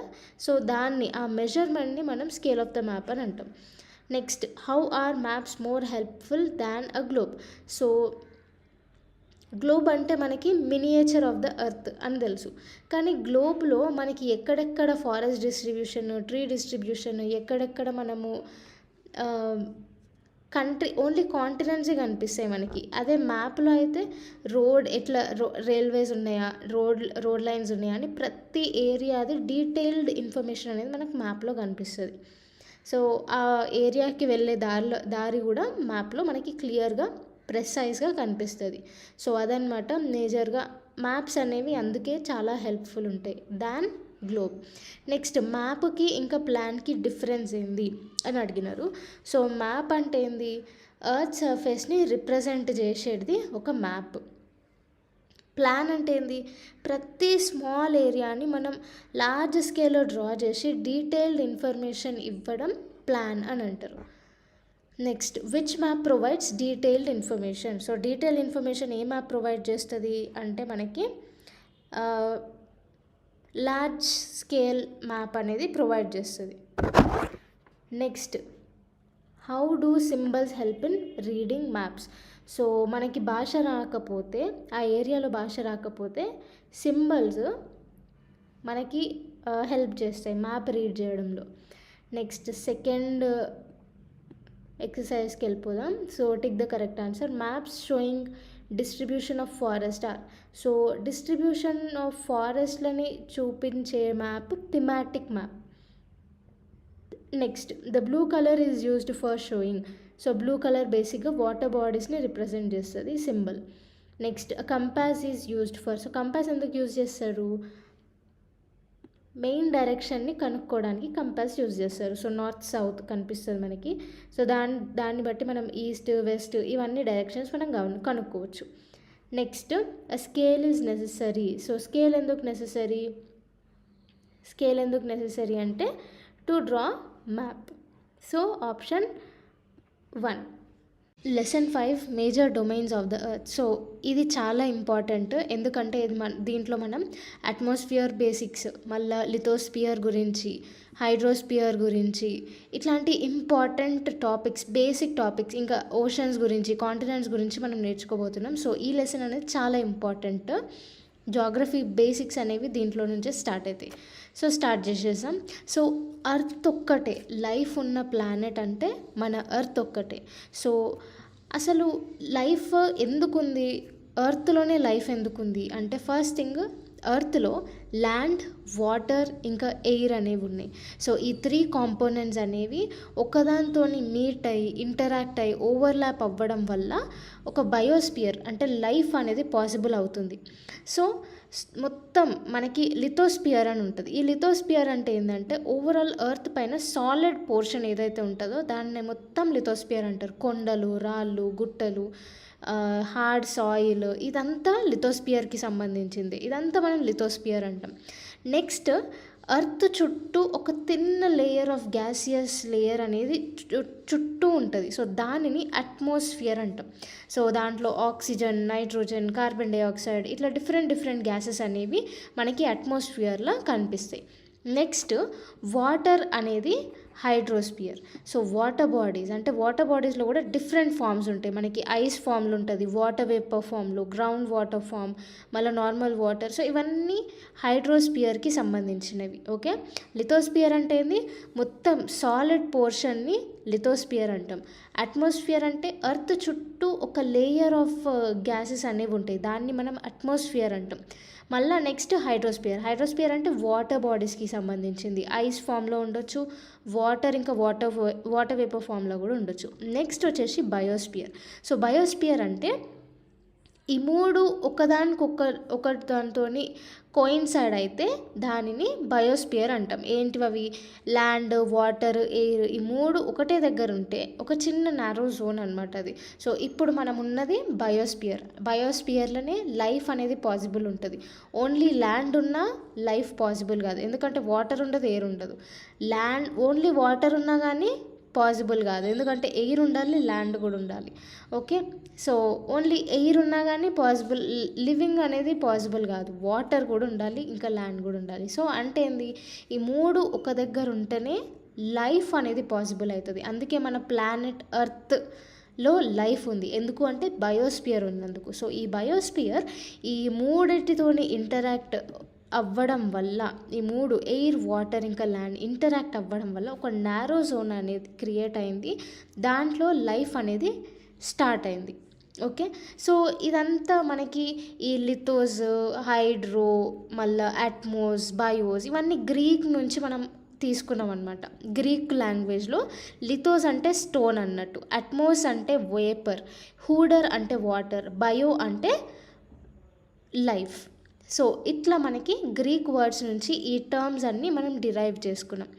సో నెక్స్ట్ లిథోస్పియర్ గురించి కొంచెం డీటెయిల్గా స్టడీ చేద్దాం. సో లిథోస్పియర్ అంటే ఒక సాలిడ్ పోర్షన్, దీంట్లో మనకి రాళ్ళు, రప్పలు, ఇంకా థిన్ లేయర్ ఆఫ్ సాయిల్ ఇదంతా మనకు కనిపిస్తుంది. సో బేసిక్గా మన ఎర్త్ సర్ఫేస్ని లిథోస్పియర్ అని అంటాం. సో ఎర్త్ సర్ఫేస్ పైన మనకి లార్జ్ ల్యాండ్ మాసెస్ ఉంటాయి, ఇంకా పెద్ద వాటర్ బాడీస్ కూడా ఉంటాయి. సో ఇవన్నీ పెద్ద ల్యాండ్ బాడీస్ ఏవైతే ఉంటాయో దానిని మనం కాంటినెంట్స్ అంటాం. అదే పెద్ద వాటర్ బాడీస్ ఉంటే దాన్ని మనం ఓషన్స్ అంటాం. సో ఇవన్నీ ల్యాండ్ మాసెస్, ఇవన్నీ అంటే లార్జ్ ల్యాండ్ మాస్ని మనం కాంటినెంట్ అంటాం. ఓకే, సో ఇట్లా మనం డిఫరెంట్ కాంటినెంట్స్ని డివైడ్ చేసినాం. సో ఇదొక కాంటినెంట్, ఇదొక కాంటినెంట్, ఇది. సో ఇవన్నీ మొత్తంగా మనకి 7 కాంటినెంట్స్ అనేవి ఉంటాయి. సో ఈ ఓషన్స్ ఉన్నాయి కదా, Pacific ocean, Atlantic ocean, Indian ocean, southern ocean, Arctic ocean, Pacific ocean. So ఇవన్నీ ఒక్కదానికొకటి కనెక్ట్ అయ్యే ఉన్నాయి, చూసినారా? అంటే ఏంది, ఒక్కదానికొకటి కనెక్ట్ అయినాయి కాబట్టి దీంట్లో సీ లెవెల్ అనేది ఉంటుంది. సో కాన్స్టెంట్, ఎక్కడికి పోయినా సీ లెవెల్ అనేది ఒకటే ఉంటుంది.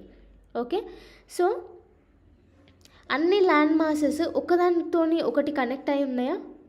ఇప్పుడు ఆస్ట్రేలియా తీసుకోండి, ఇంకొక ల్యాండ్ మాస్తో కనెక్ట్ అయి ఉందా? లేదు. ఇది తీసుకోండి, ఇది మొత్తం. సో ఇట్లా ఓన్లీ చిన్న పార్ట్స్తో కనెక్ట్ అయి ఉంది, కానీ మ్యాక్సిమమ్ ఇట్లా టోటల్గా పెద్ద ల్యాండ్ మాస్ని, ఇదంతా ఒక ల్యాండ్ మాస్, ఇదంతా ఒకటి అట్లా మనము ఈ ల్యాండ్ మాసెస్ డిఫరెంట్ ఉన్నాయి కాబట్టి ఒక్కొక్క దాన్ని ఒక్కొక్క కాంటినెంట్ లాగా మనం డివైడ్ చేసినాం అనమాట.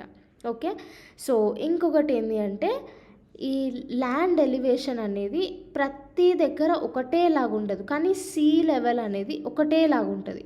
ఓకే, సీ లెవెల్ ఒక్కదాంతో ఒకటి కనెక్ట్ అయ్యి ఉంది కాబట్టి ఎక్కడికి పోయినా సీ లెవెల్ అనేది కాన్స్టెంట్ ఉంటుంది.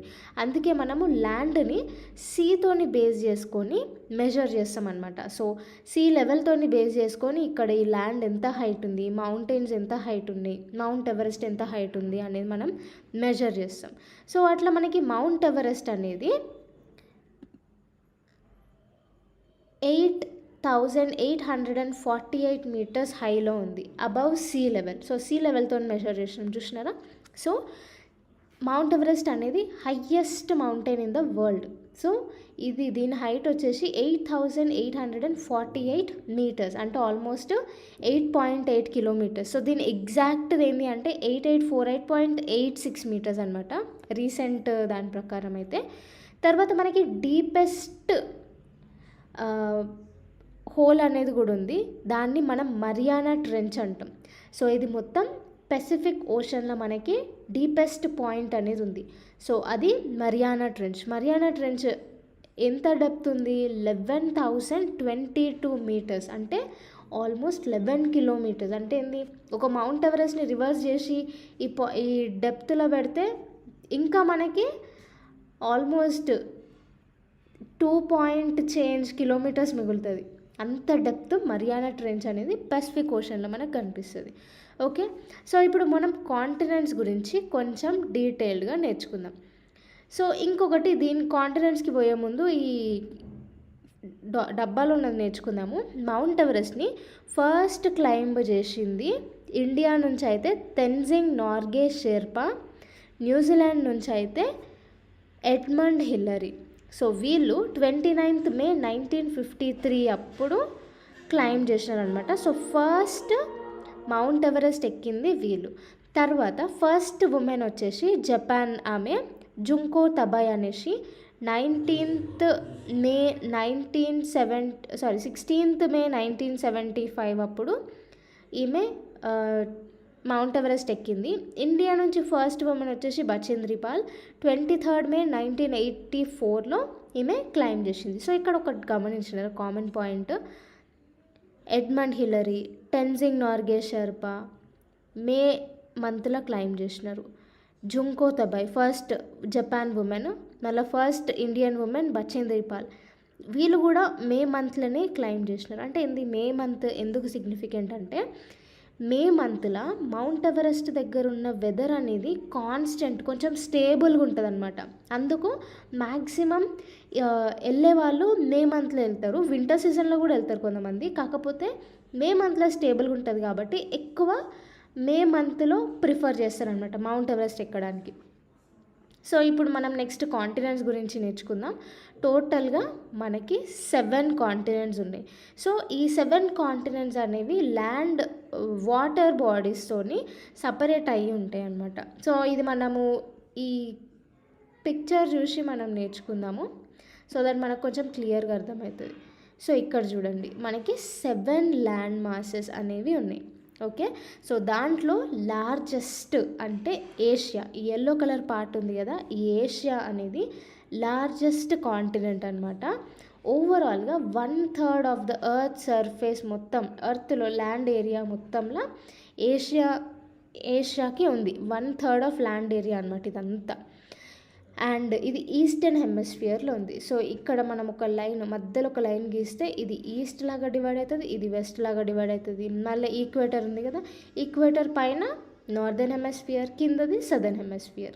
దీనికి వచ్చేసింది కదా క్లియర్ కట్ ఐడియా. సో ఇది ఈస్టర్న్ హెమిస్ఫియర్లో ఉంది. అండ్ దీని మీద నుంచి ట్రాపిక్ ఆఫ్ క్యాన్సర్ అనేది వెళ్తుంది. సో ట్రాపిక్ ఆఫ్ క్యాన్సర్ మన ఇండియా నుంచి వెళ్తుంది, చూసినారా. సో ట్రాపిక్ ఆఫ్ క్యాన్సర్ అనేది వెళ్తుంది ఏషియా నుంచి. నెక్స్ట్, సో ఏషియాని యూరోప్ని సపరేట్ చేసేది ఒక మౌంటైన్ రేంజ్, దీన్ని యూరల్ మౌంటైన్స్ అని అంటారు. సో మేజర్గా అయితే యూరోప్ ఏషియాని ఒక కాంటినెంట్ లాగా అనుకుంటారు. కాకపోతే ఈ యూరల్ మౌంటైన్స్ డివైడ్ చేస్తుంది కాబట్టి ఏషియాని సపరేట్గా, యూరోప్ని సపరేట్గా మనం కాంటినెంట్స్ లాగా డివైడ్ చేసినాం అనమాట. సో యూరోప్ని ఏషియాని రెండింటిని కలిపితే యూరేషియా అని అంటాం. Okay, next, so largest continent, first largest continent ఏంది, ఏషియా. ఏషియా గురించి మనం చదువుకున్నాం కదా, 1/3 ఆఫ్ ల్యాండ్ సర్ఫేస్ ఏషియా అనమాట. ఏషియాకి ఉంది. నెక్స్ట్ వచ్చేసి ఆఫ్రికా, ఇది సెకండ్ లార్జెస్ట్ అనమాట. Second largest continent Africa. So దీంట్లో ఈక్వేటర్ పాస్ అవుతుంది, ట్రాపిక్ ఆఫ్ క్యాన్సర్ పాస్ అవుతుంది, ట్రాపిక్ ఆఫ్ క్యాప్రికాన్ కూడా పాస్ అవుతుంది. ఓకే, సో ఇక్కడ ఏంటి అంటే ఈక్వేటర్ అనేది almost middle of the continent నుంచి పాస్ అవుతుంది. అబ్జర్వ్ చేసినారా? సో ఇది ఎక్కువ పార్ట్ వచ్చేసి నార్దర్న్ హెమిస్ఫియర్లో, కొంచెం తక్కువ పార్ట్ వచ్చేసి సదర్న్ హెమిస్ఫియర్లో మనకు కనిపిస్తుంది. So world largest desert Sahara desert అనేది ఈ కాంటినెంట్లోనే ఉంది. లాంగెస్ట్ రివర్ నైల్ అనేది కూడా ఈ కాంటినెంట్లోనే ఉంది. అట్లాస్ మౌంటైన్స్ కూడా ఇక్కడ ఉన్నాయి. అబ్జర్వ్ చేసినారు కదా. So next third largest continent వచ్చేసి నార్త్ అమెరికా. సో ఇక్కడ ఆరెంజ్ కలర్ ల్యాండ్ కనిపిస్తుంది కదా, ఇది north America, third largest continent. So యాక్చువల్గా నార్త్ అమెరికా సౌత్ అమెరికాకి ఇస్థమస్ ఆఫ్ పనామా అనేసి ఒక చిన్న ఇది ల్యాండ్ కనిపిస్తుందా, దీన్ని ఇస్థమస్ ఆఫ్ పనామా అంటారు. ఇదేంటి అంటే రెండు లార్జ్ ల్యాండ్ సర్ఫేసెస్ని కనెక్ట్ చేసేది అనమాట ఇస్థమస్ అంటే. సో ఈ ఇస్థమస్ ఆఫ్ పనామా అనేది నార్త్ అమెరికాని ఇంకా సౌత్ అమెరికాని కనెక్ట్ చేస్తుంది. ఓకే, సో ఇక్కడ వచ్చేసి ఇది నార్దర్న్ హెమిస్ఫియర్లో ఉంది, ఇంకా వెస్టర్న్ హెమిస్ఫియర్. సో ఇక్కడ మనం ఒక లైన్ అనేది గీసుకుంటే ఇది ఈస్టర్న్ హెమిస్ఫియర్ అయితే ఇది వెస్టర్న్ హెమిస్ఫియర్. సో ఇది నార్దర్న్ పార్ట్లో వెస్టర్న్ హెమిస్ఫియర్లో కనిపిస్తుంది. సో దీని చుట్టుముట్టు 3 ఓషన్స్ సరౌండ్ అవుతాయి. ఒకటి వచ్చేసి ఈ ఆర్క్టిక్ ఓషన్, పైన ఆర్క్టిక్ ఓషన్, మళ్ళీ ఇటు సైడ్ వచ్చేసి ఈస్ట్ సైడ్ వచ్చేసి అట్లాంటిక్ ఓషన్, వెస్ట్ సైడ్ వచ్చేసి పెసిఫిక్ ఓషన్. సో ఈ కాంటినెంట్కి 3 ఓషన్స్ సరౌండెడ్ అయ్యి ఉన్నాయి. నెక్స్ట్ ఫోర్త్ లార్జెస్ట్ వచ్చేసి south America. So south America అనేది మొత్తం మ్యాక్సిమం సదర్న్ హెమిస్ఫియర్లో మనకు కనిపిస్తుంది. ఓన్లీ ఇంత చిన్న పార్ట్ మాత్రమే నార్దర్న్ హెమిస్ఫియర్లో ఉంది. ఓకే, సో సదర్న్ హెమిస్ఫియర్లో ఉంది. అండ్ సౌత్ అమెరికాకి ఈస్ట్ సైడ్ వచ్చేసి అట్లాంటిక్ ఓషన్, వెస్ట్ సైడ్ వచ్చేసి పెసిఫిక్ ఓషన్ అనేది ఉంది. అండ్ వరల్డ్లోనే longest mountain range Andes mountains, ఇగో నార్త్ నుంచి సౌత్ వరకు ఈ లైన్ అంతా యాండీస్ మౌంటైన్ రేంజ్. సో అది మనకి సౌత్ ఆఫ్రికాలో కనిపిస్తుంది. ఇంకొకటి world largest river Amazon river అనేది సౌత్ అమెరికాలో ఉంది. సో ఇక్కడ చూడండి, నైల్ రివర్ అనేది ఆఫ్రికాలో ఉంది, ఇది లాంగెస్ట్ రివర్. అమెజాన్ రివర్ వచ్చేసి లార్జెస్ట్ రివర్. ఓకే, ఈ డిఫరెన్స్ని గుర్తుపెట్టుకోండి. తర్వాత సో మనకి ఫోర్త్ లార్జెస్ట్ కాంటినెంట్ అనేది అయిపోయింది. నెక్స్ట్ ఫిఫ్త్ లార్జెస్ట్ వచ్చేసి అంటార్క్టికా. సో ఈ అంటార్క్టికా అనేది కంప్లీట్గా సదర్న్ హెమిస్ఫియర్లోనే మనకు కనిపిస్తుంది. ఇది fifth largest continent. So south pole అనేది ఎగ్జాక్ట్గా ఈ కాంటినెంట్ సెంటర్లో ఉంటుంది. పర్మనెంట్ హ్యూమన్ సెటిల్మెంట్ అనేది ఉండదు, నామాడిక్ లైఫే ఉంటుంది. ఒక్క ప్లేస్ నుంచి ఇంకొక ప్లేస్కి వెళ్తూ ఉంటారు. ఎక్కువ మనుషులు అనేవాళ్ళు ఇక్కడ జీవించరు. ఇక్కడ ఏంటి అంటే అన్ని కంట్రీస్కి చెందిన రీసెర్చ్ స్టేషన్స్ అనేవి ఉంటాయి. సో అంటార్క్టికాని కొంచెం డీప్గా స్టడీ చేయడానికి చాలా కంట్రీస్ ఇక్కడ రీసెర్చ్ స్టేషన్స్ అనేవి ఎస్టాబ్లిష్ చేసినాయి. మన ఇండియా కూడా ఎస్టాబ్లిష్ చేసింది. మైత్రి ఇంకా భారతి అనేసి 2 రీసెర్చ్ స్టేషన్స్ అనేవి ఉన్నాయి. నెక్స్ట్ సిక్స్త్ లార్జెస్ట్ కాంటినెంట్ వచ్చేసి యూరోప్, సిక్స్త్ లార్జెస్ట్ది. ఓకే, సో ఇది మొత్తం ఏషియాకి వెస్ట్ సైడ్న ఉంటుంది. ఆర్క్టిక్ సర్కిల్ అనేది దీని నుంచి పాస్ అవుతుంది అనమాట. తర్వాత ఇది కూడా 3 వాటర్ బాడీస్ తోని సరౌండ్ అయి ఉంది. పైనది వచ్చేసి నార్త్ సైడ్ ఆర్క్టిక్ ఓషన్, మళ్ళీ వెస్ట్ సైడ్ వచ్చేసి అట్లాంటిక్ ఓషన్, మళ్ళీ సౌత్ సైడ్ వచ్చేసి మెడిటరేనియన్ సీ తోని ఈ 3 వాటర్ బాడీస్తోని సరౌండ్ అయ్యి ఉంది. అదే ఈస్ట్ సైడ్ అయితే యూరల్ మౌంటైన్స్ అనేవి ఉన్నాయి. నెక్స్ట్ స్మాలెస్ట్ కాంటినెంట్ అంటే ఆస్ట్రేలియా. సో ఆస్ట్రేలియా అనేది కంప్లీట్గా సదర్న్ హెమిస్ఫియర్లోనే ఉంది. చుట్టుముట్టు అన్ని సైడ్స్ ఓషన్స్తోనే సరౌండ్ అయి ఉంది. సో కింద సౌత్ సైడ్ వచ్చేసి సదర్న్ ఓషన్, మళ్ళీ ఈస్ట్ సైడ్ వచ్చేసి పెసిఫిక్ ఓషన్, ఇంకా పైన ఇదంతా వచ్చేసి ఇండియన్ ఓషన్. సో ఈ ఆల్ సైడ్స్ వాటర్ బాడీస్తోని సరౌండ్ అయ్యి ఉన్న కాంటినెంట్, అతి చిన్న కాంటినెంట్, దీన్ని ఐలాండ్ కాంటినెంట్ అని కూడా అంటారు ఈ ఆస్ట్రేలియాని. సో నెక్స్ట్ వచ్చేసి మనము హైడ్రోస్పియర్ గురించి నేర్చుకుందాం. సో ఇస్థమస్ అంటే ఏంది, రెండు లార్జ్ ల్యాండ్ బాడీస్ని కనెక్ట్ చేసేది ఇస్థమస్. సో సౌత్ అమెరికాని నార్త్ అమెరికాని కనెక్ట్ చేసేది ఇస్మస్ ఆఫ్ పనామా. తర్వాత మనకి స్ట్రెయిట్ కూడా ఉంటుంది. స్ట్రెయిట్ అంటే ఏంటి అంటే రెండు ల్యాండ్ బాడీస్ని రెండు ల్యాండ్స్ని చిన్న నారో స్ట్రిప్తోని ఇదేంటి అంటే రెండు వాటర్ బాడీస్ని కనెక్ట్ చేసేది చిన్న వాటర్ స్ట్రిప్ అనమాట ఇది. సో రెండు వాటర్ బాడీస్ని కనెక్ట్ చేసేది స్ట్రెయిట్. ఓకే, బెరింగ్ స్ట్రెయిట్ అనేది మనకి ఉంది. సో ఇది వచ్చేసి ఇండియాకి శ్రీలంకకి మధ్యన ఉంటుంది. సో ఇదన్నమాట ఇస్థమస్ ఇంకా స్ట్రెయిట్ గురించి. నెక్స్ట్ హైడ్రోస్పియర్ గురించి నేర్చుకుందాం. సో హైడ్రోస్పియర్ అంటే ఎర్త్ మ్యాక్సిమం 71% వాటర్ ఉంటే ఓన్లీ 29% ల్యాండ్ అనేది ఉంది. సో 71% వాటర్ ఉంది కాబట్టి ఎర్త్ని మనం బ్లూ ప్లానెట్ అని కూడా అంటాం. సో హైడ్రోస్పియర్ అంటే మనకి ఓషన్స్, రివర్స్, లేక్స్, గ్లేషియర్స్లో ఐస్, మళ్ళీ అండర్ గ్రౌండ్ వాటర్ వేపర్, ఇవన్నీ హైడ్రోస్పియర్ కిందికే వస్తాయి. సో మొత్తము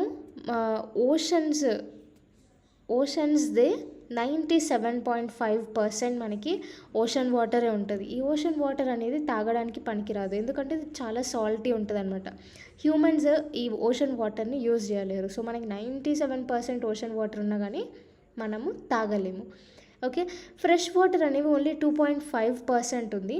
సో ఈ ఫ్రెష్ వాటర్ అనేది ఐస్ షీట్స్లా, గ్లేషియర్స్లా, అండర్ గ్రౌండ్ వాటర్ ఫామ్లో మనకి ఉంది అనమాట. నెక్స్ట్ కొంచెం ఓషన్స్ గురించి కొంచెం డీటెయిల్గా నేర్చుకుంటే, ఓషన్స్ అనేవి ఆల్వేస్ మూవ్ అవుతూనే ఉంటాయి. సో ఓషన్ మూవ్మెంట్ మనకి 3 రీజన్స్ వల్ల అవుతుంది. ఒకటి వేవ్స్, అలల వల్ల, సెకండ్ది టైడ్స్, ఆటుపోట్ల వల్ల, అండ్ థర్డ్ది ఓషన్ కరెంట్స్, సముద్ర ప్రవాహం ఉంటాయి కదా. సో ఈ ఓషన్ కరెంట్స్, వేవ్స్, టైడ్స్ వల్ల మనకి ఓషన్ మూవ్మెంట్ అనేది కంటిన్యూస్గా అయితేనే ఉంటుంది. సో ఇప్పుడు మనం 5 మేజర్ ఓషన్స్ గురించి నేర్చుకుందాం. దాంట్లో ఫస్ట్ది వచ్చేసి పెసిఫిక్ ఓషన్, సెకండ్ది Atlantic, Indian ocean, southern ocean, ఇంకా ఆర్క్టిక్ ఓషన్. సో ఇట్లా మనకి 5 ఓషన్స్ అనేవి ఉన్నాయి. సో పెసిఫిక్ ఓషన్ గురించి నేర్చుకుందాం first. So Pacific ocean, so ఇది కూడా మనము ఏం చేసాము, ఈ డయాగ్రామ్ యూజ్ చేసి చదువుకుందాం, సో దట్ మనకి గుర్తుపెట్టుకోనికి ఈజీగా ఉంటుంది.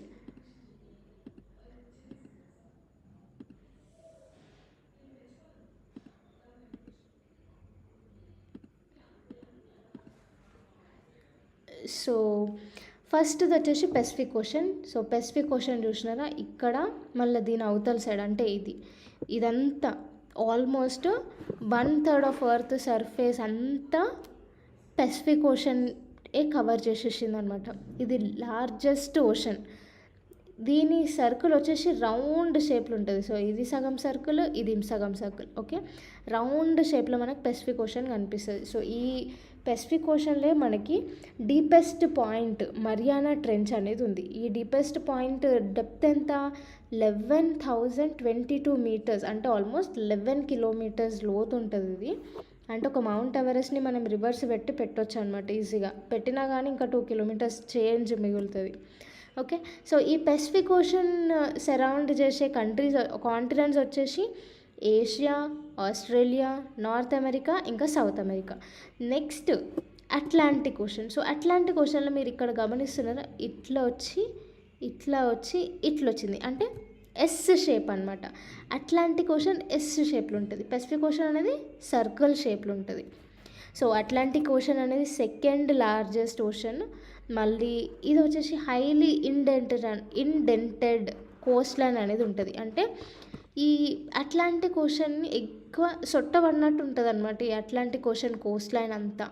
సో ఇట్లా ఉండడం వల్ల ఏమవుతుంది అంటే, ఇది పోర్ట్ ఏరియాస్కి చాలా హెల్ప్ అవుతుంది. ఓకే, సో చాలా పోర్ట్స్ అట్లాంటిక్ ఓషన్ చుట్టూ ఉంటాయి.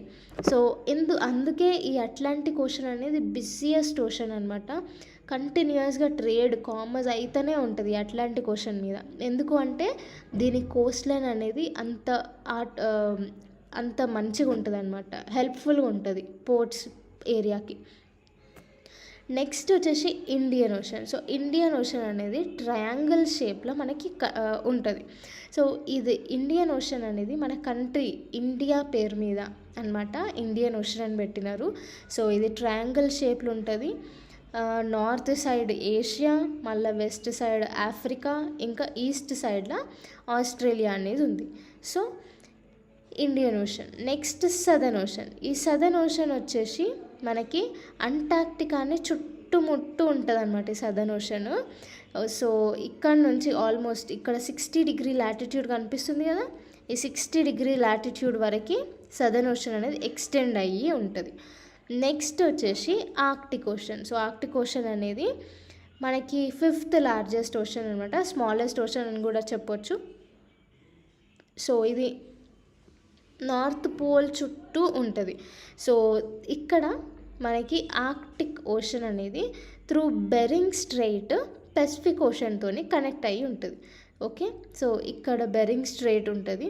సో ఈ ఆర్క్టిక్ ఓషన్ బెరింగ్ స్ట్రెయిట్తోని, అంటే స్ట్రెయిట్ అంటే 2 వాటర్ బాడీస్ని కనెక్ట్ చేస్తుంది. సో ఇక్కడ మనకి పాక్ స్ట్రెయిట్ అని కూడా ఉంటుంది ఇండియా ఇంకా శ్రీలంక మధ్యలో. సో ఇది 2 వాటర్ బాడీస్ని కనెక్ట్ చేస్తుంది. బెరింగ్ స్ట్రెయిట్ కూడా 2 వాటర్ బాడీస్, ఆర్క్టిక్ ఓషన్ ఇంకా పెసిఫిక్ ఓషన్ని కనెక్ట్ చేస్తుంది ఈ straight, Bering Strait. So next వచ్చేసి అట్మాస్ఫియర్ టాపిక్, ఓషన్స్ టాపిక్ అయిపోయింది. సో అట్మాస్ఫియర్ వచ్చేసి అట్మాస్ఫియర్ ఎర్త్ చుట్టూ లేయర్ ఆఫ్ గ్యాసెస్ అనేవి ఉంటాయి. సో దాన్ని మనం అట్మాస్ఫియర్ అంటాం. అట్మాస్ఫియర్ అనేది ఓవరాల్గా 1600 కిలోమీటర్స్ వరకు ఎక్స్టెండ్ అయ్యి ఉంటుంది. సో ఈ అట్మాస్ఫియర్ అనేది మన ఎర్త్కి చాలా ఇంపార్టెంట్. ఎందుకంటే సన్ నుంచి వచ్చిన అల్ట్రా వైలెట్ రేస్, ఇంకా హార్మ్ఫుల్ రేడియో యాక్టివ్ రేస్, ఇట్లాంటి హార్మ్ఫుల్ రేస్ అన్నిటి నుంచి మన అట్మాస్ఫియర్ ప్రొటెక్ట్ చేస్తుంది అనమాట ఎర్త్ని. సో అట్మాస్ఫియర్లో మనకి 5 లేయర్స్ అనేవి ఉన్నాయి. ఇక్కడ కనిపిస్తుంది కదా, ట్రోపోస్ఫియర్, స్ట్రాటోస్ఫియర్, మెసోస్ఫియర్, థర్మోస్ఫియర్, ఇంకా ఎగ్జోస్ఫియర్. సో ఇట్లా మనకి 5 లేయర్స్ ఉన్నాయి. సో ఇది ఎర్త్ సర్ఫేస్ నుంచి అనమాట ఇదంతా. ఓకే, సో అట్మాస్ఫియర్లో మనకి 78% నైట్రోజన్ అనేది ఉంటుంది. సో ఈ నైట్రోజన్ అనేది గ్రోత్కి చాలా ఇంపార్టెంట్. ఆక్సిజన్ వచ్చేసి మనకి 21% ఉంటుంది. 21% ఆక్సిజన్ అనేది మన లైఫ్కి, అంటే మనం ఊపిరి పీల్చుకోవడానికి, మనం ఉండడానికి ఆక్సిజన్ అనేది చాలా ఇంపార్టెంట్. సో ఈ nitrogen oxygen almost 99% of atmosphere cover అయిపోతుంది.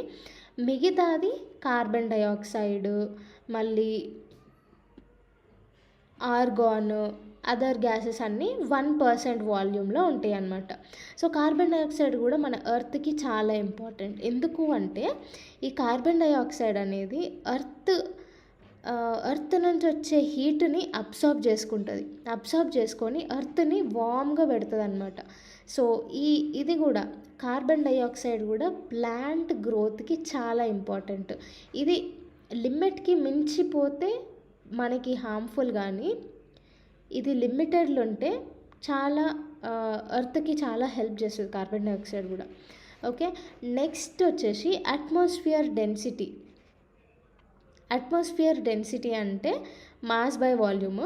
సో అట్మాస్ఫియర్ డెన్సిటీ అనేది హైట్ పెరుగుతున్న కొద్దీ చేంజ్ అవుతూ ఉంటుంది. ఓకే, సీ లెవెల్లో అట్మాస్ఫియరిక్ డెన్సిటీ అనేది మ్యాక్సిమం ఉంటుంది. మళ్ళీ మనం హైట్ పెరుగుతున్న కొద్దీ అట్మాస్ఫియరిక్ డెన్సిటీ అనేది తగ్గుతూ వస్తుంది అనమాట. ఓకే, అందుకే మనము మౌంట్ ఎవరెస్ట్ ఎవరైనా ఎక్కుతున్నప్పుడు ఆక్సిజన్ సిలిండర్స్ క్యారీ చేసుకొని వెళ్తారు. ఎందుకు అంటే అట్మాస్ఫియరిక్ డెన్సిటీ అనేది పైనకి వెళ్తున్న కొద్దీ తక్కువైతూ ఉంటుంది, ఆక్సిజన్ అనేది తక్కువైతూ ఉంటుంది. అందుకే బ్రీతింగ్ కోసం ఆక్సిజన్ సిలిండర్స్ క్లైంబర్స్ క్యారీ చేసుకుని పోతారనమాట. నెక్స్ట్ హైట్ పెరుగుతున్న కొద్దీ టెంపరేచర్ అనేది తగ్గుతూ వస్తుంది. ఓకే, సో అట్మాస్ఫియర్ కూడా అన్ని ప్లేసెస్లో ప్రెషర్ అనేది ఎగ్జర్ట్ చేస్తుంది. కాకపోతే ఎంత ప్రెషర్ అనేది వేరీ అవుతూ ఉంటుంది అనమాట place to place. So for suppose live example నేను చెప్తా, వింటర్ సీజన్లో మనకి హై అట్మాస్ఫియరిక్ ప్రెషర్ అనేది ఎగ్జర్ట్ అవుతుంది. ఎందుకు అంటే ఎయిర్ డెన్సిటీ అనేది చాలా ఎక్కువ ఉంటుంది వింటర్ సీజన్లో. అందుకే మనం లేవ్వడానికి బద్ధకం అవుతుంది. సో అవి ఇవి పనులు చేయడానికి కూడా కొంచెం బద్ధకం అవుతుంది. ఎందుకంటే మన మీద హై ప్రెషర్ అనేది యాక్ట్ అవుతుంది. అదే సమ్మర్ సీజన్లో అనుకోండి లో ప్రెషర్ ఉంటుంది. సో అందుకే మనం సమ్మర్ సీజన్లో కొంచెం యాక్టివ్గా ఉంటాం. సో ఎయిర్లో అట్మాస్ఫియరిక్ డెన్సిటీ అనేది చాలా లో ఉంటుంది సమ్మర్ సీజన్లో. అదే వింటర్ సీజన్లో అయితే చాలా హై ఉంటుంది. ఓకే, సో ఇది అట్మాస్ఫియరిక్ డెన్సిటీ అనేది ప్లేస్ టు ప్లేస్ వేరీ అవుతూ ఉంటుంది. సీజన్ టు సీజన్ కూడా వేరీ అవుతూ ఉంటుంది. నెక్స్ట్ బయోస్పియర్ గురించి నేర్చుకుందాం. సో బయోస్పియర్ అంటే ఏంది? Domain of life. సో ఇది ఒక narrow zone. Land, water, air ఇవన్నీ ఒకటే దగ్గర ఉన్న ప్లేస్ని బయోస్పియర్ అని అంటాం. సో మైక్రోబ్స్ నుంచి, చిన్న చిన్న బ్యాక్టీరియాస్ నుంచి పెద్ద పెద్ద జంతువుల వరకు, హ్యూమన్స్ వరకు బయోస్పియర్లో ఉంటారు. సో ఆర్గానిజమ్స్ మనకి ప్లాంట్ కింగ్డమ్ ఉంది, యానిమల్ కింగ్డమ్ అన్నీ బయోస్పియర్లో ఉంటాయి. సో ఈ 3 డొమైన్స్ ఒక్కదానితోని ఇంకొకటి లింక్ అయి ఉంటుంది. ఒకటి డ్యామేజ్ అయితే ఇంకొకటి కూడా ఆటోమేటిక్గా డ్యామేజ్ అవుతుంది. ఎగ్జాంపుల్ తీసుకుందాము. ఫారెస్ట్ ఉంది. ఫారెస్ట్ని మొత్తం క్లియర్ చేసి వుడ్ కోసం లేకపోతే అగ్రికల్చర్ కోసం మొత్తం క్లియర్ చేస్తాం. అట్లా క్లియర్ చేయడం వల్ల ఏమవుతుంది అంటే సాయిల్ ఎరోషన్ అనేది ఎక్కువ అయిపోతుంది. సాయిల్ ఎరోషన్ అవుతుంది. ఇంకా మీథేన్ ఎమిషన్ అనేది ఎక్కువ అవుతుంది. అగ్రికల్చర్ ఎక్కువ చేయడం వల్ల మీథేన్ గ్యాస్ ఎమిషన్ ఎక్కువ అవుతుంది. సో దీనివల్ల ఏమవుతుంది అంటే అట్మాస్ఫియర్కి ఎఫెక్ట్ పడుతుంది. ఓకే, అంటే ఏంది? మనం ల్యాండ్ని పొల్యూట్ చేయడం వల్ల అట్మాస్ఫియర్ కూడా ఎఫెక్ట్ అవుతుంది. అంటే ఏంది? ఒకదానితో ఒకటి ఇంటరాక్ట్ అయ్యి ఒకదానిపైన ఒకటి డిపెండ్ అవుతున్నాయి కాబట్టి ఒక్కటి హామ్ అయినా కానీ ఇంకొకటి కూడా ఆటోమేటిక్గా హామ్ అవుతుంది. సో ల్యాండ్ని మనం హామ్ చేస్తున్నాం, ఆటోమేటిక్గా అట్మాస్ఫియర్ కూడా హామ్ అవుతుంది. సో ఇట్లా ఒక్కదానితో ఒకటి డిపెండ్ అయ్యి ఉంటాయి అన్నమాట. అండ్ ఇంకొకటి వాటర్లో వేస్ట్ అనేది వేస్తూ ఉంటాం. సో దీనివల్ల ఏమవుతుంది? వాటర్ పొల్యూషన్ అవుతూ ఉంటుంది. సో దీనివల్ల ఏమవుతుంది? వాటర్లో ఉన్న లైఫ్ అంతా చచ్చిపోతుంది. ల్యాండ్ పొల్యూషన్ కూడా అవుతుంది. సో ఇట్లా వాటర్ పొల్యూషన్ వల్ల ల్యాండ్ పొల్యూషన్ కూడా అవుతుంది. నెక్స్ట్ ఇండస్ట్రీస్ అనేవి ఎమిషన్స్ అనేవి కార్బన్ డైఆక్సైడ్ ఎమిషన్స్ ఇవన్నీ ఎమిట్ చేస్తూ ఉంటాయి. దీనివల్ల అట్మాస్ఫియర్ ఎఫెక్ట్ అవుతుంది. గ్లోబల్ టెంపరేచర్ కూడా రైజ్ అవుతుంది. సో ఇట్లా మనకి ఒక్కటి పొల్యూట్ చేస్తే ఇంకొకటి ఆటోమేటిక్గా ఇంపాక్ట్ పడుతుంది. సో రిసోర్సెస్ అనేవి మనం లిమిటెడ్గా యూజ్ చేయాలి. ఈ 3 డొమైన్స్ని మనం బ్యాలెన్స్ చేస్తూ మెయింటైన్ చేయాలి. సో ఇదన్నమాట. ఎక్సర్సైజెస్కి వెళ్ళిపోదాం. సో ఫస్ట్ క్వశ్చన్ వచ్చేసి what are the 4 major domains of the earth? So major domains ఏంది? అట్మాస్ఫియర్, లిథోస్పియర్, హైడ్రోస్పియర్, ఇంకా బయోస్పియర్. సెకండ్ వచ్చేసి name the major continents of the earth. So major continents ఏంటివి ఉన్నాయి? 7 కాంటినెంట్స్ ఉన్నాయి.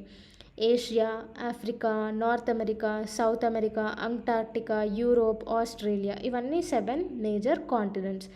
తర్వాత name the 2 continents that lie entirely in the southern hemisphere. Southern హెమిస్ఫియర్లో మొత్తం ఉన్న continents అన్ని 2 ఉంటాయి. ఆస్ట్రేలియా ఇంకా అంటార్క్టికానే మొత్తం సదర్న్ హెమిస్ఫియర్లో మాత్రమే ఉంటాయి. Next name the different layers of atmosphere. So మనకి 5 డిఫరెంట్ అట్మాస్ఫియరిక్ లేయర్స్ ఉన్నాయి. ట్రోపోస్ఫియర్, స్ట్రాటోస్ఫియర్, మెసోస్ఫియర్, థర్మోస్ఫియర్, ఇంకా ఎగ్జోస్ఫియర్.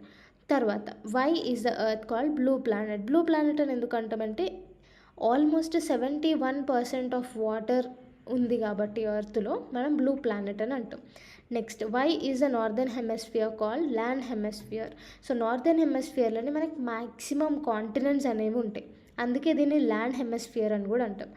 Next why is the biosphere important for living organisms? So living ఆర్గానిజమ్స్కి బయోస్పియర్ ఎందుకు ఇంపార్టెంట్ అంటే ల్యాండ్, వాటర్, అట్మాస్ఫియర్ ఈ 3 ఒకదానితో ఒకటి interact అయ్యి డిపెండ్ అయి ఉంటాయి కాబట్టి లైఫ్ అనేది పాసిబుల్ అవుతుంది. సో అందుకు లివింగ్ ఆర్గానిజమ్స్కి బయోస్పియర్ అనేది చాలా ఇంపార్టెంట్. ఇప్పుడు నెక్స్ట్ క్వశ్చన్ వచ్చేసి the mountain range that separates Europe from Asia. So ఇది వచ్చేసి Ural mountains. Next the continent of North America is linked to South America by. So isthmus of పనామాతోని link అయి ఉంటుంది. Isthmus answer. Next the major constituent of atmosphere by percentage. So అట్మాస్ఫియర్లో major constituent ఏంటి అంటే nitrogen. Almost 78% నైట్రోజనే ఉంది అట్మాస్ఫియర్లో. Next, the domain of the earth consisting of solid rock is, so solid rock అంటే లిథోస్ఫియర్, గ్రీక్లో లిథోస్ అంటే stone అన్నట్టు. Next, which is the largest continent, so largest continent అనేది Asia. Next, fill in the blanks. The deepest point on the earth is, so deepest point Mariana trench Pacific ఓషన్లో ఉంది. దీని depth వచ్చేసి 11,022 kilometres. Next, the ocean is named after a country, so మన India మీదనే Indian ocean అనేది name చేసినారు.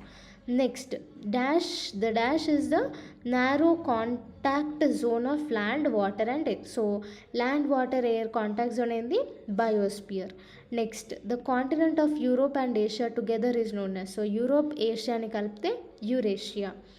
Next, the highest mountain peak on the earth, highest mountain peak ఏంది mount Everest. దీని హైట్ వచ్చేసి యాక్యురేట్గా 8848.86 metres. Chapter 6, our country India. So ఈ టాపిక్లో మనం బేసిక్గా ఇండియా యొక్క ఫిజికల్ ఫీచర్స్ గురించి ఎక్కువ నేర్చుకోబోతున్నాం. సో నార్త్ సైడ్ ఇండియాలో హిమాలయాస్ అనేవి ఉన్నాయి, వెస్ట్ సైడ్ వచ్చేసి అరేబియన్ సీ, ఈస్ట్ సైడ్ వచ్చేసి బే ఆఫ్ బెంగాల్, మళ్ళీ సౌత్కి మనకి ఇండియన్ ఓషన్ అనేది ఉంది. సో మన ఇండియా అనేది ఒక పెనెన్సులా అనమాట. అంటే ఏంది, 3 sides వాటర్, ఇంకా వన్ సైడ్ అనేది ల్యాండ్ ఉంటుంది. ఓకే, సో ఈ సైడ్ ల్యాండ్, మిగతా 3 sides వాటర్తో కవర్ అయింది కాబట్టి మన ఇండియాని పెనెన్సులా అని అంటాం. సో దీన్ని సబ్ కాంటినెంట్ అని కూడా అంటారు ఇందుకే. ఓకే, సో మన ఇండియా ఏరియా వచ్చేసి 3.28 million kilometres. So northern most state వచ్చేసి మనకి నార్దర్న్ మోస్ట్ ప్లేస్ లదాఖ్ నుంచి కన్యాకుమారి వరకు వచ్చిన డిస్టెన్స్ వచ్చేసి 3200 కిలోమీటర్స్. అదే గుజరాత్ నుంచి అరుణాచల్ ప్రదేశ్కి 2900 కిలోమీటర్స్ అనమాట. So north to south extent వచ్చేసి 3200 kilometres, east to west extent వచ్చేసి 2900 కిలోమీటర్స్. సో అరుణాచల్ ప్రదేశ్ నుంచి కుచ్కి 2900 కిలోమీటర్స్, లదాఖ్ నుంచి కన్యాకుమారికి 3200 కిలోమీటర్స్. సో మనకి మౌంటైన్స్, మళ్ళీ great Indian desert, northern plains, plateaus, islands, ఇవన్నీ డైవర్సిఫైడ్ ల్యాండ్ ఫామ్స్ అనేవి ఉన్నాయి. నెక్స్ట్, మనకి ల్యాండ్ ఫామ్స్ వచ్చేసి ఒక్కొక్క దగ్గర ఒక్కొక్క ల్యాండ్ ఫామ్ అనేది మన ఇండియాలో ఉంది. సో దీన్ని బట్టి ఇక్కడ క్లైమేట్ కానీ, వెజిటేషన్ కానీ, ఇక్కడున్న వైల్డ్ లైఫ్ కానీ, లాంగ్వేజెస్, కల్చర్స్, ఇవన్నీ ప్రతి స్టేట్లో మనకి డిఫరెంట్లా కనిపిస్తాయి. సో అయినా కానీ మనం యునైటెడ్ అండ్ యూనిటీని మెయింటైన్ చేస్తాం. సో మన ఇండియన్ పాపులేషన్ వచ్చేసి అరౌండ్ ఇప్పుడు ప్రజెంట్ అయితే 1.5 బిలియన్ ఉన్నది population. So second most populous country అనమాట చైనా తర్వాత. సో లొకేషనల్ సెట్టింగ్స్కి వచ్చేస్తే ఇండియా అనేది నార్దర్న్ హెమిస్ఫియర్లో ఉంది. సో దీని నుంచి ట్రాపిక్ ఆఫ్ క్యాన్సర్ అనేది వెళ్ళింది. ఓకే, ఇగో ఇది 23.5 degrees ట్రాపిక్ ఆఫ్ క్యాన్సర్ అనేది ఇండియా నుంచి పాస్ అవుతుంది. సో ఏ స్టేట్స్ నుంచి పాస్ అవుతుంది, గుజరాత్, రాజస్థాన్, మధ్యప్రదేశ్, ఛత్తీస్గఢ్, జార్ఖండ్, వెస్ట్ బెంగాల్, ఇంకా మిజోరాం, ఇంకా త్రిపుర. సో దీని నుంచి మనకి ట్రాపిక్ ఆఫ్ క్యాన్సర్ అనేది పాస్ అయింది. నెక్స్ట్, సౌత్ నుంచి నార్త్కి లాటిట్యూడ్నల్ ఎక్స్టెంట్ వచ్చేసి 8 degrees 4 minutes నార్త్ నుంచి 37 degrees 6 minutes నార్త్ వరకు ఉంటుంది. ఓకే, కిందది 8 degrees 4 minutes నార్త్ నుంచి 37 degrees 6 minutes నార్త్ లాటిట్యూడ్. మళ్ళా వెస్ట్ టు ఈస్ట్ ఎక్స్టెంట్ వచ్చేసి 68 degrees 7 minutes ఈస్ట్ నుంచి 97 degrees 25 minutes ఈస్ట్ వరకు ఉంది. Okay, north and south extent వచ్చేసి 8 degrees 4 minutes నార్త్ నుంచి 37 degrees 6 minutes north latitude. West to east extent వచ్చేసి 68 degrees 7 minutes east నుంచి 97 degrees 25 minutes east longitude అనమాట. మన latitudinal and longitudinal extents. So India అనేది eastern హెమిస్ఫియర్లో ఉంది. ఓకే, ఎట్లా చెప్పగలుగుతున్నామంటే ఇక్కడ ఈస్ట్ టు వెస్ట్ ఎక్స్టెంట్ ఏంది 68°7' ఈస్ట్, 97°25' ఈస్ట్. అందుకే ఈస్టర్న్ హెమిస్ఫియర్ అనమాట. ఈస్టర్న్ హెమిస్ఫియర్లో ఇంకా నార్దర్న్ హెమిస్ఫియర్లో మన ఇండియా అనేది లొకేటెడ్ అయ్యి ఉంది. సో మనము ఒకవేళ వరల్డ్ మొత్తంలో ఈస్ట్ వెస్ట్ హెమిస్ఫియర్ లాగా డివైడ్ చేస్తే మన ఇండియా అనేది ఈస్టర్న్ హెమిస్ఫియర్లో ఉంటుంది. సో లాంగిట్యూడ్నల్ డిఫరెన్స్ వచ్చేసి మనది 29 degrees అనమాట. సో లాంగిట్యూడ్నల్ డిఫరెన్స్ అంటే ఈ 8°4' మళ్ళీ 37°6' లాటిట్యూడ్ ఇది. లాంగిట్యూడ్ అంటే 68°7' ఈస్ట్, 97°25' ఈస్ట్. సో ఇక్కడ మనకి ఇక్కడ కనిపిస్తుంది చూడండి, ఇగో ఇది. సో ఈ లాంగిట్యూడ్నల్ ఎక్స్టెంట్ ఆల్మోస్ట్ డిఫరెన్స్ వచ్చేసి 29 degrees అనమాట. సో ఈ లాంగిట్యూడ్నల్ ఎక్స్టెంట్ 29 degrees ఉండడం వల్ల టైమ్ జోన్ అని కూడా చేంజ్ అవుతూ ఉంటుంది. సో మన అరుణాచల్ ప్రదేశ్ నుంచి కుచ్ వరకు టైం డిఫరెన్స్ 2 hours 45 minutes. కానీ మనం ఒక స్టాండర్డ్ మెరీడియన్ని మెయింటైన్ చేస్తాం, ఇండియా స్టాండర్డ్ టైంని మెయింటైన్ చేస్తాం కాబట్టి ఒక ఫిక్స్డ్ టైం అనేది ఓవరాల్ ఇండియాలో ఉంటుంది. ఓకే, సో ఆ స్టాండర్డ్ మెరీడియన్ వచ్చేసి 82°30' ఈస్ట్ లాంగిట్యూడ్ అనమాట. మనది ఒకే టైమ్ జోన్, కానీ వేరే వేరే కంట్రీస్కి డిఫరెంట్ టైమ్ జోన్స్ అనేవి ఉంటాయి. సో పెద్ద పెద్ద countries like east to west stretch అనేది ఎక్కువ ఉంటే వాటి టైమ్ జోన్స్ చాలా ఉంటాయి. యూఎస్ఏలో 7 టైమ్ జోన్స్ ఉన్నాయి, కెనడాలో ఆల్మోస్ట్ 6 టైమ్ జోన్స్ ఉన్నాయి, రష్యాలో మనకి 12 టైమ్ జోన్స్ అనేవి ఉన్నాయి. సో నెక్స్ట్ ఇండియాస్ నేబర్స్ గురించి నేర్చుకుంటే ఇండియా 7 కంట్రీస్ తోని బార్డర్ అనేది షేర్ చేసుకుంటుంది. ఫస్ట్ వచ్చేసి పాకిస్తాన్, నెక్స్ట్ ఆఫ్ఘనిస్తాన్, తర్వాత చైనా, నేపాల్, భూటాన్, బంగ్లాదేశ్, ఇంకా మయన్మార్. సో ఈ 7 కంట్రీస్ నుంచి బార్డర్ అనేది షేర్ చేసుకుంటుంది. తర్వాత ఇక్కడ క్వశ్చన్ ఏంటి అంటే ఎన్ని కంట్రీస్కి ఈ ఈ బార్డర్ షేరింగ్లో ఎన్ని కంట్రీస్కి ఓషన్ ఇంకా సీ యాక్సెస్ అనేది లేదు అని అడుగుతున్నారు. సో ఆఫ్ఘనిస్తాన్ చూడండి, ఆఫ్ఘనిస్తాన్కి ఓషన్ అని అండ్ సీతోని లింక్ అయ్యి లేదు. మళ్ళీ భూటాన్ ఇంకా నేపాల్, ఈ 3 కంట్రీస్కి సీతోని ఆర్ ఓషన్తోని లింక్ అనేది లేనే లేదు. సో ఇదన్నమాట. నెక్స్ట్ వచ్చేసి మనకి ఐలాండ్ నేబర్స్ కూడా ఉన్నాయి. ఐలాండ్ నేబర్స్ వచ్చేసి శ్రీలంక ఇంకా మాల్డివ్స్ ఇగో ఇక్కడ ఉంది, ఇంకా శ్రీలంక. ఈ 2 మనకి ఐలాండ్ నేబర్స్ అనమాట. శ్రీలంకన్ ఇంకా ఇండియాకి పాక్ స్ట్రైట్ అనేది ఉంది. సో ఇది పాక్ స్ట్రైట్ 2 లార్జ్ వాటర్ బాడీస్ని కనెక్ట్ చేసి ఒక నారో ప్యాసేజ్ అనమాట, వాటర్ ప్యాసేజ్. సో దీన్ని స్ట్రైట్ అంటారు. సో ఇండియాకి శ్రీలంకకి మధ్యన పాక్ స్ట్రైట్ అనేది ఉంది. సో ఇదే ఇండియాని శ్రీలంకని డివైడ్ చేస్తుంది. Next political and administrative division. So అడ్మినిస్ట్రేషన్కి ఈజీగా ఉండేటట్టు ఇండియాని 28 స్టేట్స్ ఇంకా 8 యూనియన్ టెరిటరీస్ లాగా డివైడ్ చేసినారు.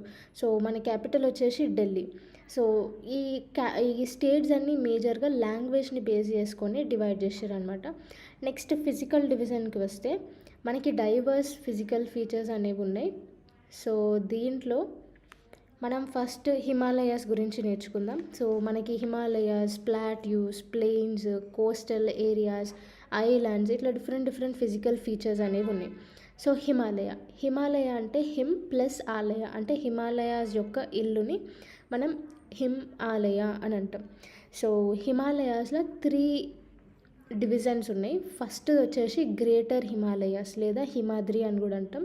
వరల్డ్ హైయెస్ట్ పీక్ మనం లాస్ట్ క్లాస్లో చదువుకున్నాం కదా, మౌంట్ ఎవరెస్ట్. సో ఇది ఈ గ్రేటర్ హిమాలయాస్ దగ్గరనే ఉంది.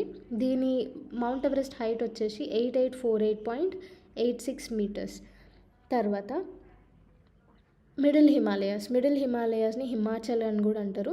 సో ఈ మిడిల్ హిమాలయాస్ బేసిక్గా హిల్ స్టేషన్స్కి పాపులర్.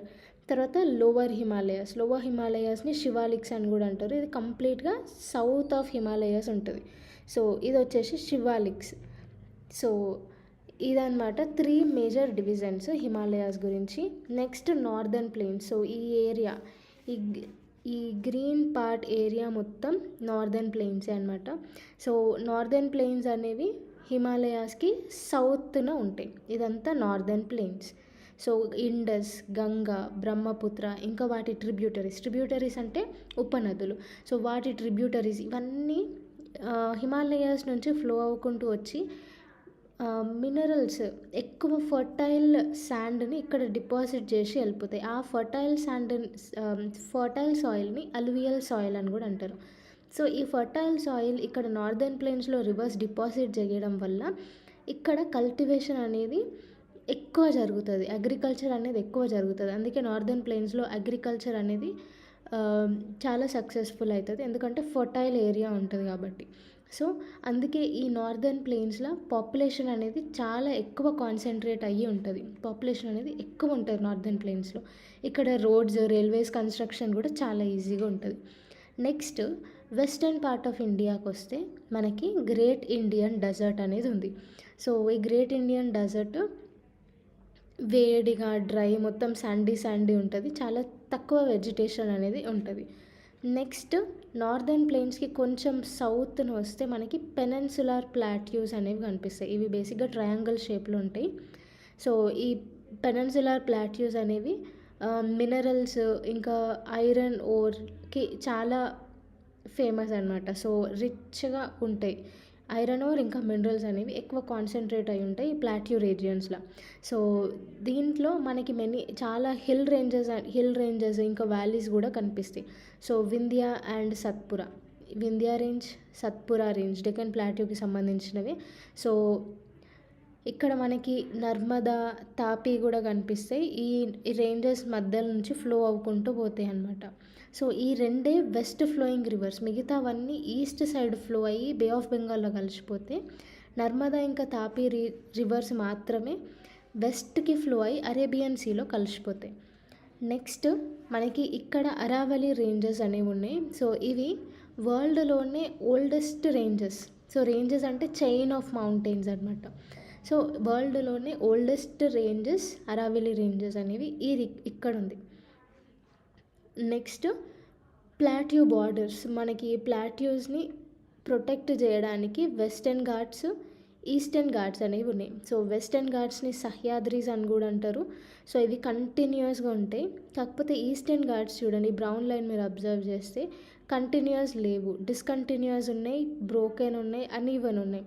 సో ఎందుకు అంటే ఈ మహానది, కృష్ణ, గోదావరి, కావేరి ఇట్లాంటి చాలా రివర్స్ అనేవి ఇక్కడ నుంచి ఫ్లో అవుతాయి కాబట్టి వెస్టర్న్ ఘాట్స్ కంటిన్యూస్గా లేవు. సో ఇక్కడ కూడా మనకి ఫర్టైల్ డెల్టాస్ అనేవి ఉన్నాయి. నెక్స్ట్ గంగా, బ్రహ్మపుత్ర ఫామ్ అయ్యి ఒక సుందర్బన్ డెల్టా అనేది మనకి వెస్ట్ బెంగాల్ సైడ్ ఫామ్ అవుతుంది. సో ఇది వరల్డ్లోనే లార్జెస్ట్ డెల్టా. నెక్స్ట్ వచ్చేసి ఇది మొత్తం ప్లాట్యూస్ గురించి. సో ఇక్కడ మనకి కోస్టల్ ఏరియాస్ కూడా ఉన్నాయి. So western side coastal areas వచ్చేసి కొంచెం నారోగా ఉంటాయి, అంటే కొంచెం చాలా సన్నగా ఉంటాయి అన్నమాట. అదే ఈస్టర్న్ ఘాట్స్లో కోస్టల్ ఏరియాస్ వచ్చేసి బ్రాడ్ ఉంటాయి. ఎందుకు అంటే మ్యాక్సిమం డెల్టాస్ ఇక్కడ ఫామ్ అవుతాయి కాబట్టి కోస్టల్ ఏరియాస్ అనేవి కొంచెం బ్రాడ్గా ఉంటాయి. నెక్స్ట్ వచ్చేసి ఐలాండ్ గ్రూప్స్. సో ఐలాండ్స్ మనకి 2 ఐలాండ్ గ్రూప్స్ ఉన్నాయి. ఒకటి వచ్చేసి అండమాన్ అండ్ నికోబార్ ఐలాండ్స్, ఇక్కడ మళ్ళీ బే ఆఫ్ బెంగాల్ సైడ్ ఉంటాయి. ఇంకొకటి లక్షద్వీప్ ఐలాండ్స్. లక్షద్వీప్ ఐలాండ్స్ వచ్చేసి అరేబియన్ సీ, ఆల్మోస్ట్ కేరళ కోస్ట్కి దగ్గరలో లక్షద్వీప్ ఐలాండ్స్ అనేవి ఉంటాయి. సో లక్షద్వీప్ ఐలాండ్స్ అనేవి కంప్లీట్గా కోరల్ ఐలాండ్స్ అనమాట. కోరల్ ఐలాండ్స్ అంటే చిన్న చిన్న పాలిప్స్ ఉంటాయి. ఆ పాలిప్స్ ఫోటోసింథసిస్ యూజ్ చేసుకొని అవి హార్డ్ సర్ఫేస్ లాగా ఫామ్ అవుతాయి అన్నమాట. సో అవి చచ్చిపోయిన తర్వాత దానిపైన మల్టిపుల్గా పాలిప్స్ అనేవి గ్రో అయ్యి మొత్తం కోరల్ ఏరియాస్ లాగా, కోరల్ ఐలాండ్ లాగా లక్షద్వీప్ ఐలాండ్స్ అనేవి ఫామ్ అయినాయి అనమాట. సో ఇది అనమాట కోరల్ ఐలాండ్స్కి సంబంధించినవి. సో లక్షద్వీప్ ఐలాండ్స్ కంప్లీట్గా కోరల్ ఐలాండ్స్. నెక్స్ట్ వచ్చేసి Andaman and Nicobar islands. So Andaman and Nicobar islands ఇండియాకి సౌత్ ఈస్టర్న్ ఉంటాయి. సో 2004లో సునామీ అనేది ఇక్కడ హిట్ అయింది, చాలా పెద్ద లాస్ అయింది అనమాట. మనకి southern most tip Indira point అనేది మనం కోల్పోయినాం ఈ సునామీ ఎఫెక్ట్ వల్ల. సో సో అసలు సునామీస్ ఎందుకు వస్తాయంటే ఎర్త్ క్వేక్ రావడం వల్ల పెద్ద హ్యూజ్ వేవ్స్ అనేవి జనరేట్ అవుతాయి. ఆ హ్యూజ్ వేవ్స్ వల్ల ఈ సునామీస్ అనేవి అక్కర్ అవుతాయి. ఓకే, సో ఇది మొత్తానికి. సో ఓవరాల్గా లెసన్ అనేది మనం అంతా కంప్లీట్ చేసేసినాం. ఇప్పుడు ఎక్సర్సైజెస్ పైన ఫోకస్ చేద్దాం. ఫస్ట్ వచ్చేసి name the major physical divisions in India. So physical divisions వచ్చేసి mountains, plains, plateaus, coastal plains, islands, ఇవన్నీ ఫిజికల్ డివిజన్స్ కిందికి వస్తాయి. నెక్స్ట్ క్వశ్చన్ వచ్చేసి India shares its land boundaries with 7 countries. ఆ 7 కంట్రీస్ ఏంది? పాకిస్తాన్, ఆఫ్ఘనిస్తాన్, చైనా, నేపాల్, భూటాన్, బంగ్లాదేశ్, ఇంకా మయన్మార్. సో మనకి 2 నేబరింగ్ ఐలాండ్ కంట్రీస్ కూడా ఉన్నాయి. ఏంటివి అవి? మాల్డివ్స్ ఇంకా శ్రీలంక. శ్రీలంకకి ఇండియాకి మధ్యలో పాక్ స్ట్రైట్ అనేది ఉంటుంది. ఈ పాక్ స్ట్రైట్ ఏంది? 2 వాటర్ బాడీస్ని కనెక్ట్ చేస్తుంది అనమాట Palk Strait. Next, which 2 major rivers fall into the Arabian Sea? మిగతా ఈ గోదావరి, మహానది, కృష్ణ, కావేరి ఇవన్నీ ఈస్ట్ సైడ్ ఫ్లో అయితే 2 మాత్రమే వెస్ట్ సైడ్ ఫ్లో అవుతాయి. అవి నర్మదా ఇంకా తాపీ రివర్స్. సో అరేబియన్ సీలో డిపాజిట్ చేసేస్తాయి వాటర్ని. Next, name the delta formed by Ganga and Brahmaputra. So Ganga ఇంకా బ్రహ్మపుత్రతోని డెల్టా అనేది సుందర్బన్ డెల్టా. సో ఇది వరల్డ్లోనే one of the largest delta. Next, how many states and union territories are there in India which states have common capital? So మనకి ఓవరాల్గా 28 states ఇంకా 8 union territories అనేవి ఉన్నాయి. సో దాంట్లో ఓన్లీ 2 స్టేట్స్కి కామన్ క్యాపిటల్ అనేది ఉంది. హర్యానా ఇంకా పంజాబ్కి చండీగఢ్ అనే యూనియన్ టెరిటరీ కామన్ క్యాపిటల్ లాగా ఇప్పుడు వ్యవహరిస్తుంది. Next, why do a large number of people live in northern plains? So northern ప్లెయిన్స్లో ఎక్కువ మంది ఎందుకుంటారంటే అక్కడ రివర్స్ అనేవి చాలా ఫ్లో అవుతాయి. గంగా, బ్రహ్మపుత్ర, దాని ట్రిబ్యూటరీస్, ఇండస్, ఇవన్నీ ఫ్లో అవ్వడం వల్ల లార్జ్ అల్యూవియల్ డిపాజిట్స్ అనేవి అవి తీసుకొని వస్తాయి. దానివల్ల సాయిల్ అనేది ఫర్టైల్ ఉంటుంది. ఆ ఫర్టైల్ ఉండడం వల్ల ఇంకా వాటర్ అనేవి చాలా ఎక్కువ ఉండడం వల్ల కల్టివేషన్ అనేది ఎక్కువ పాసిబుల్ అవుతుంది. సో అందుకు అక్కడ పాపులేషన్ చాలా ఎక్కువ ఉంటుంది. Next, why is Lakshadweep known as coral islands? So corals అనేవి చిన్న చిన్న పాలిప్స్తోని మేడ్ అవుతాయి. సో అవి చిన్న స్కెలిటల్ యానిమల్స్ అనమాట. సో అవి చచ్చిపోయినా కానీ దాని మీద మల్టిపుల్గా బిల్డ్ అయ్యి ఒక హార్డ్ సర్ఫేస్ లాగా క్రియేట్ చేస్తాయి. సో అట్లా క్రియేట్ చేసి ఒక ఐలాండ్ని అది ఫామ్ చేస్తాయి. దాన్నే కోరల్ ఐలాండ్ అంటారు. సో లక్షద్వీప్ మొత్తం కోరల్ ఐలాండ్తోనే ఫామ్ అయింది. అందుకే లక్షద్వీప్ని కోరల్ ఐలాండ్ అని అంటాం. నెక్స్ట్ వచ్చేసి the southern most Himalayas are known as. So హిమాలయాస్లో సదర్న్ మోస్ట్ వచ్చేసి శివాలిక్స్, నార్థన్ మోస్ట్ వచ్చేసి గ్రేటర్ హిమాలయాస్ అంటారు. దాన్ని హిమాద్రి అని కూడా అంటారు. నెక్స్ట్ వచ్చేసి మనకి మిడిల్ హిమాలయాస్ ఉంటాయి. మిడిల్ హిమాలయాస్ వచ్చేసి హిమాచల్ అంటాం. Okay, next Sahyadris is also known. So western ఘాట్స్ని మనం సహ్యాద్రీస్ అని అంటాం. సో అరావళి ఏంది? ఓల్డెస్ట్ మౌంటైన్ రేంజెస్ అనమాట. వరల్డ్లోనే oldest mountain ranges. So Himadri అని మనం దేన్ని అంటాం? గ్రేటర్ హిమాలయాస్ని అంటాం. హిమాచల్ని మిడిల్ హిమాలయాస్ని అంటాం. సో ఈ హిమాచల్ అనేది హిల్ స్టేషన్స్కి పాపులర్. హిమాద్రిలో హయ్యెస్ట్ పీక్ అనేది ఉంది. శివాలిక్స్ అంటే నార్దర్న్ మోస్ట్ లేదా లోవర్ హిమాలయాస్ అని కూడా అంటాం. Next, Palk Strait lies between the countries. So Palk Strait అనేది ఇండియాకి ఇంకా శ్రీలంకకి మధ్యన ఉంటుంది. Next, the Indian states in Arabian Sea are known as. Indian islands in the Arabian Sea are known as. So Indian islands ఏంటివి Arabian సీలో అంటే Lakshadweep islands. Next వచ్చేసి the oldest mountain ranges in India is. Oldest mountain ranges వచ్చేసి Aravalli hills. తర్వాత next వచ్చేసి fill in the బ్లాంక్స్లో India has an area about. So India area వచ్చేసి 3.28 million kilometres. తర్వాత the greater Himalayas are also known as. గ్రేటర్ హిమాలయాస్ని హిమాద్రి అని కూడా అంటాం. The river Narmada falls into. So Narmada river ఇంకా తాపీ రివర్ అరేబియన్ సీలో కలిసిపోతాయి. Next, the latitude that runs half way through India is.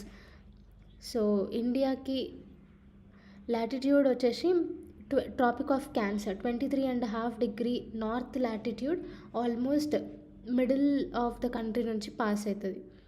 So next map pointing చేద్దాము. సో ఇక్కడ మనకు మ్యాప్ ఉంది కదా, ఈ మ్యాప్లో యూజ్ చేసుకుందాం. ట్రాపిక్ ఆఫ్ క్యాన్సర్ అడిగినారు. సో ఇది 23.5 degree north latitude.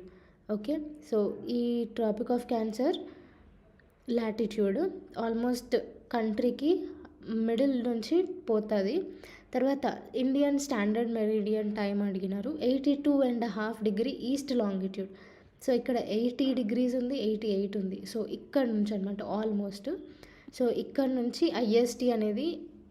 IST longitude వెళ్తుంది. సో ఆల్మోస్ట్ ఏంటిది మధ్యప్రదేశ్ నుంచి పాస్ అవుతుంది, ఉత్తరప్రదేశ్ నుంచి పాస్ అవుతుంది, ఛత్తీస్గఢ్, మళ్ళీ ఒరిస్సా,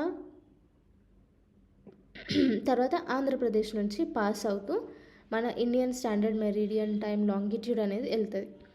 నెక్స్ట్ వచ్చేసి అండమాన్ ఐలాండ్స్ ఇంకా లక్షద్వీప్ ఐలాండ్స్ అడిగినారు. సో అండమాన్ ఐలాండ్స్ ఇక్కడ ఉంటాయి బే ఆఫ్ బెంగాల్ రీజియన్లో. లక్షద్వీప్ ఐలాండ్స్ వచ్చేసి అరేబియన్ సీ రీజియన్ ఉంటాయి. ఈస్టర్న్ ఘాట్స్ వెస్టర్న్ ఘాట్స్ అడిగినారు. సో ఇక్కడ సైడ్ ఈస్టర్న్ ఘాట్స్, ఇది వచ్చేసి వెస్టర్న్ ఘాట్స్. తర్వాత రైట్, ఇది అనమాట మ్యాప్ పాయింటింగ్ కూడా అయిపోయింది. నెక్స్ట్ లెసన్ వచ్చేసి India climate, vegetation and wild life. So ఇక్కడ ఫస్ట్ మనం వెదర్ గురించి నేర్చుకున్నాం. సో వెదర్ అంటే డే టు డే చేంజెస్ని వెదర్ అని అంటాం. సో అట్మాస్ఫియర్లో చేంజెస్ వల్ల వెదర్ అనేది చేంజ్ అవుతూ ఉంటుంది. ఒకరోజు వర్షం పడుతుంది, ఒకరోజు ఎండ ఎక్కువ ఉంటుంది, ఒకరోజు చల్లగా ఉంటుంది, ఒకరోజు క్లౌడీ ఉంటుంది. సో ఇవన్నీ వెదర్ చేంజెస్ అనమాట. సో సీజన్స్లోకి వస్తే మేజర్గా మనకి 4 సీజన్స్ అనేవి ఉన్నాయి: వింటర్, సమ్మర్, రైనీ, ఇంకా ఆటమ్. సో వింటర్ సీజన్ లేదా కోల్డ్ వెదర్ సీజన్ కూడా ఉంది. సో ఇది డిసెంబర్ నుంచి ఫిబ్రవరి వరకు. సో ఈ సీజన్లో సన్ రేస్ అనేవి డైరెక్ట్గా ఫాల్ కావు మన రీజియన్కి, అందుకే టెంపరేచర్స్ అనేవి తక్కువ ఉంటాయి. నెక్స్ట్ వచ్చేసి సమ్మర్ లేదా హాట్ వెదర్ సీజన్ అని అంటాం. సో ఈ సీజన్లో సన్స్ రేస్ అనేవి డైరెక్ట్గా ఫాల్ అవుతాయి కాబట్టి టెంపరేచర్ అనేది ఎక్కువ ఉంటుంది. సో మార్చి నుంచి మే వరకు సమ్మర్ సీజన్ ఉంటుంది. నెక్స్ట్ వచ్చేసి సౌత్ వెస్ట్ మాన్సూన్ సీజన్ లేదా రైనీ సీజన్. ఇది జూన్ నుంచి సెప్టెంబర్ మధ్యలో ఉంటుంది. సో విండ్స్ అనేవి Arabian Sea, Bay of Bengal నుంచి ల్యాండ్కి వస్తాయి. సో ల్యాండ్కి వచ్చినప్పుడు మౌంటైన్స్ని తాకి వర్షం కురిపిస్తాయి. సో అట్లా మనకి రైనీ సీజన్ అనేది వస్తుంది. Next season of retreating monsoons or autumn season. ఇదేంటి అంటే విండ్స్ అనేవి మెయిన్ ల్యాండ్కి వస్తాయి కదా Arabian Sea, Bay of Bengal నుంచి, అవి రిటర్న్ అయిపోతాయి అన్నమాట. బే ఆఫ్ బెంగాల్కి వెళ్ళిపోతుంది మళ్ళీ ఆ విండ్స్ అన్ని. సో అప్పుడు southern parts of India like ఆంధ్రప్రదేశ్లో, తమిళనాడులో వర్షం పడుతుంది అనమాట. సో ఇదన్నమాట మొత్తానికి. సో క్లైమేట్ అనేది యావరేజ్ వెదర్ కండిషన్, కొన్ని సంవత్సరాల పరంగా వెదర్ కండిషన్ని స్టడీ చేస్తూ ఉంటాం కదా, దానిని క్లైమేట్ అని అంటాం. సో ఇండియాలో మేజర్గా మనకి మాన్సూన్ టైప్ ఆఫ్ క్లైమేట్ అని ఉంటుంది. సో ఇది వచ్చేసి అరబిక్ వర్డ్ మాసిమ్ నుంచి డిరైవ్ చేసినారు. సో నెక్స్ట్ మేజర్గా మనం వర్షం మీద ఆధారపడి ఉంటాం. మన వ్యవసాయం అంతా అగ్రికల్చర్ వర్షం మీదనే ఆధారపడి ఉంటుంది. సో అదనమాట. సో క్లైమేట్ అనేది మేజర్గా 4 కాంపోనెంట్స్ ద్వారా ఉంటుంది. ఒకటి వచ్చేసి లొకేషన్, మన లొకేషన్ ఎక్కడుందో దాన్ని బట్టి క్లైమేట్ అనేది చేంజ్ అవుతూ ఉంటుంది. ఫర్ సపోజ్ మనం రాజస్థాన్లో ఉంటాం, అప్పుడు క్లైమేట్ ఎట్లుంటుంది, చాలా వేడిగా ఉంటుంది. అది వదిలేసి లదక్కి వెళ్ళిపోండి, లదక్కి వెళ్ళిపోతే చాలా చల్లగా ఉంటుంది క్లైమేట్. ఓకే, ఆల్టిట్యూడ్ అంటే హైట్ని బట్టి కూడా క్లైమేట్ అనేది చేంజ్ అవుతూ ఉంటుంది. ఫర్ సపోజ్ మౌంట్ ఎవరెస్ట్ పైన ఆల్టిట్యూడ్ క్లైమేట్ ఎట్లుంటుంది, చాలా చల్లగా ఉంటుంది. అదే లోయెస్ట్ అంటే మనకి కేరళ సైడ్ తీసుకోండి నార్మల్గా. సో ఈక్వల్ అంటే మంచి క్లైమేట్ అనేది ఉంటుంది. Next distance from the sea. So Tamil Nadu చూసుకోండి, మొత్తం వేడిగా ఉంటుంది అక్కడ. సీకి తమిళనాడు రీజియన్ చాలా దగ్గర ఉంటుంది కాబట్టి హ్యూమిడిటీ అనేది ఎక్కువ ఉంటుంది. సో మొత్తం చెమట అనిపిస్తుంది. అదే తెలంగాణకు వస్తే నార్మల్ క్లైమేట్ అనేది ఉంటుంది. Next relief. సో అక్కడ చుట్టుపక్కల ఉన్న జాగ్రఫికల్ ఫీచర్స్ని బట్టి కూడా క్లైమేట్ అనేది చెప్పొచ్చు. సో ఈ జైసల్మార్, బికనర్లో చాలా వేడి క్లైమేట్ ఉంటుంది. అదే ద్రాస్, కార్గిల్లో చూసుకోండి, లదాఖ్ ప్రాంతానికి చెందింది, చాలా కూల్గా ఉంటుంది.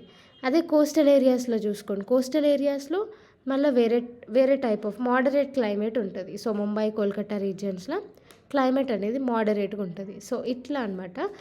మాసిన్రామ్లో చూసుకుంటే వరల్డ్ హయ్యెస్ట్ రెయిన్ఫాల్ ఈ ప్రాంతంలోనే పడుతుంది. సో మాసిన్రామ్ అనేది మేఘాలయ రీజియన్లో ఉంటుంది. నెక్స్ట్ జైసల్మార్లో చూసుకోండి, రాజస్థాన్లో ఉన్న ప్లేస్ ఇది. ఇక్కడ అసలు వర్షమే పడదు. సో ఇట్లా altitude, location, distance from the sea, ఇంకా రిలీఫ్ని బట్టి క్లైమేట్ అనేది చేంజ్ అవుతూ ఉంటుంది. Next natural vegetation. Natural vegetation అంటే హ్యూమన్ ఇంటర్ఫియరెన్స్ అనేది లేకుండా పెరిగే ప్లాంట్స్ అన్నీ న్యాచురల్ వెజిటేషన్ కిందకే వస్తాయి. సో ఇందులో small plants like bushes, shrubs, ఇట్లా క్యాక్టస్, పువ్వులు పూసే చెట్లు, వేప చెట్లు, మ్యాంగో చెట్లు, ఈ పెద్ద పెద్ద చెట్ల కాడ నుంచి మొత్తం న్యాచురల్ వెజిటేషన్ ఉంటుంది. సో ఇక్కడ చెట్లు, మళ్ళా గడ్డిలు, ష్రబ్స్, ఇవన్నీ వాటంతలా అవే పెరుగుతాయి వితౌట్ హ్యూమన్ బీయింగ్ ఇంటర్ఫియరెన్స్. అందుకే దీన్ని న్యాచురల్ వెజిటేషన్ అని అంటారు. నెక్స్ట్ క్లైమేటిక్ కండిషన్స్ చూస్తే డిఫరెంట్ టైప్ ఆఫ్ న్యాచురల్ వెజిటేషన్లో డిఫరెంట్ క్లైమేటిక్ కండిషన్స్ అనేవి ఉంటాయి. సో ఎంత వర్షం పడితే అట్లా అనమాట. సో ఎక్కువ వర్షం పడింది అనుకో మొత్తం ఎవర్ గ్రీన్ ఫారెస్ట్లు అనేవి ఉంటాయి. సో మొత్తం పచ్చగా ఫారెస్ట్లు ఉంటాయి. అదే అసలు వర్షం పడలేదంటే డెజర్ట్ లాగా ఉంటుంది. సో అట్లా వర్షాన్ని బట్టి కూడా న్యాచురల్ వెజిటేషన్ అనేది చేంజ్ అవుతూ ఉంటుంది. Next, why are forest necessary? So forest ఎందుకు నెసెసరీ అంటే ఫారెస్ట్లో ఎక్కువ ట్రీస్, ప్లాంట్స్ ఇవన్నీ ఉంటాయి. సో ఇవన్నీ ఆక్సిజన్ని రిలీజ్ చేస్తాయి, కార్బన్ డైఆక్సైడ్ని అబ్జర్వ్ చేసుకుంటాయి. ఇంకొకటి సాయిల్ని బైండ్ చేస్తాయి వాటి వేర్లతోని. సో దానివల్ల సాయిల్ ఎరోషన్ని కంట్రోల్ చేస్తాయి. అండ్ ఈ ఫారెస్ట్లు అనేవి టింబర్ని ప్రొవైడ్ చేస్తాయి. మనకి సోఫాలు, మంచాలు ఇవన్నీ చేసుకోవడానికి టింబర్ ప్రొవైడ్ చేస్తుంది. ఫ్యూయల్ వుడ్, పొయ్యిలకి కట్టెలు పనికొస్తాయి. మెడిసినల్ ప్లాంట్స్ ఉంటాయి, హర్బ్స్ ఉంటాయి, తేనె తయారు చేస్తారు, గమ్ము తయారు చేస్తారు.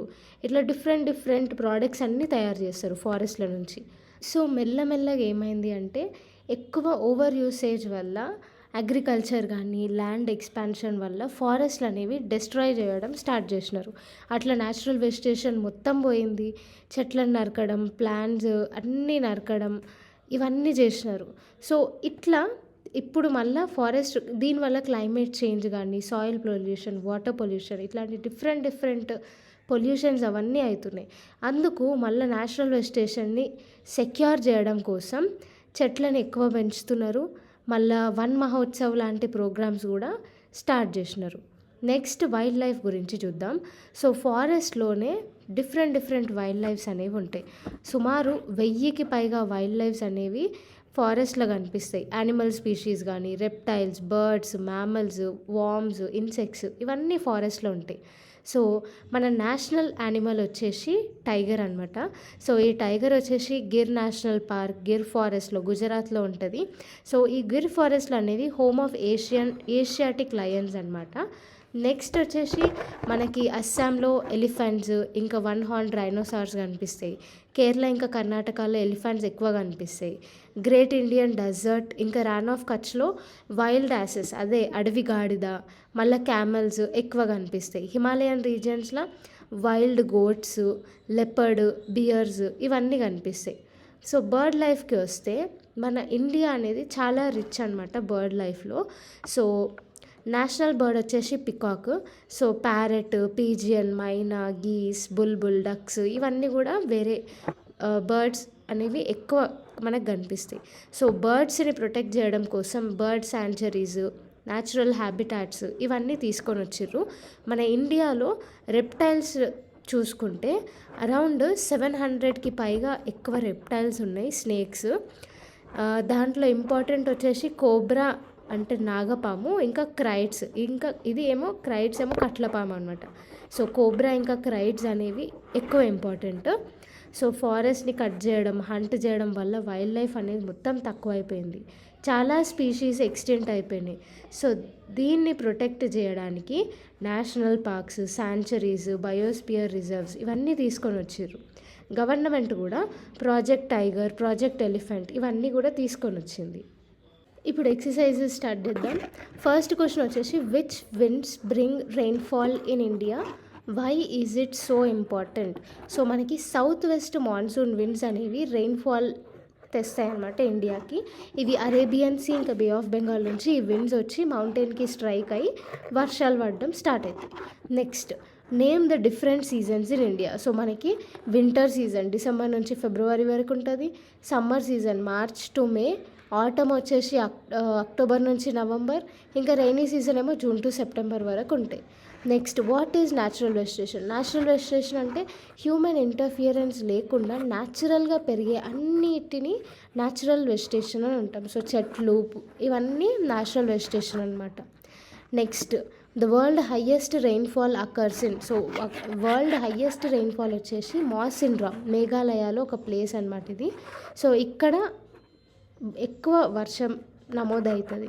Next, wild goats and snow leopards are found in. So ఇవి హిమాలయన్ రీజియన్లో మనకి కనిపిస్తాయి ఎక్కువ. గిర్ నేషనల్ పార్క్లో, గిర్ ఫారెస్ట్లో మనకి ఏషియాటిక్ లయన్స్ కనిపిస్తాయి. Okay. Next, during the south west monsoon period the moisture laden winds blow from. So south west monsoon period అప్పుడు సీ నుంచి ల్యాండ్కి విండ్స్ అనేవి ఫ్లో అవుతాయి. ఓకే. రిట్రీటింగ్ మాన్సూన్ సీజన్లు అన్నప్పుడు ల్యాండ్ టు సీ అనమాట. Okay. Next, hot and dry winds known as. So hot and dry winds వేడి గాలిలను మనం లూ అంటాం. సో ఇవి డే టైంలో సమ్మర్ సీజన్లో ఫ్లో అవుతాయి. Next, the states of Andhra Pradesh and Tamil Nadu receive a great amount of rainfall during the season of. So December టైంలో అంటే ఆటమ్ సీజన్ అక్టోబర్ నుంచి నవంబర్ వరకు రిట్రీటింగ్ మాన్సూన్ సీజన్ అని కూడా అంటారు. సో ఈ టైంలో మెయిన్ల్యాండ్ నుంచి సీలకి విండ్స్ వెళ్తాయి అన్నమాట. సో ఆ సీజన్లో ఆంధ్రప్రదేశ్ ఇంకా తమిళనాడులో ఎక్కువ వర్షం నమోదవుతుంది. Next, dash forest in Gujarat is a home of. So Gir forest గుజరాత్లో ఏషియాటిక్ లయన్స్కి హోమ్ అనమాట.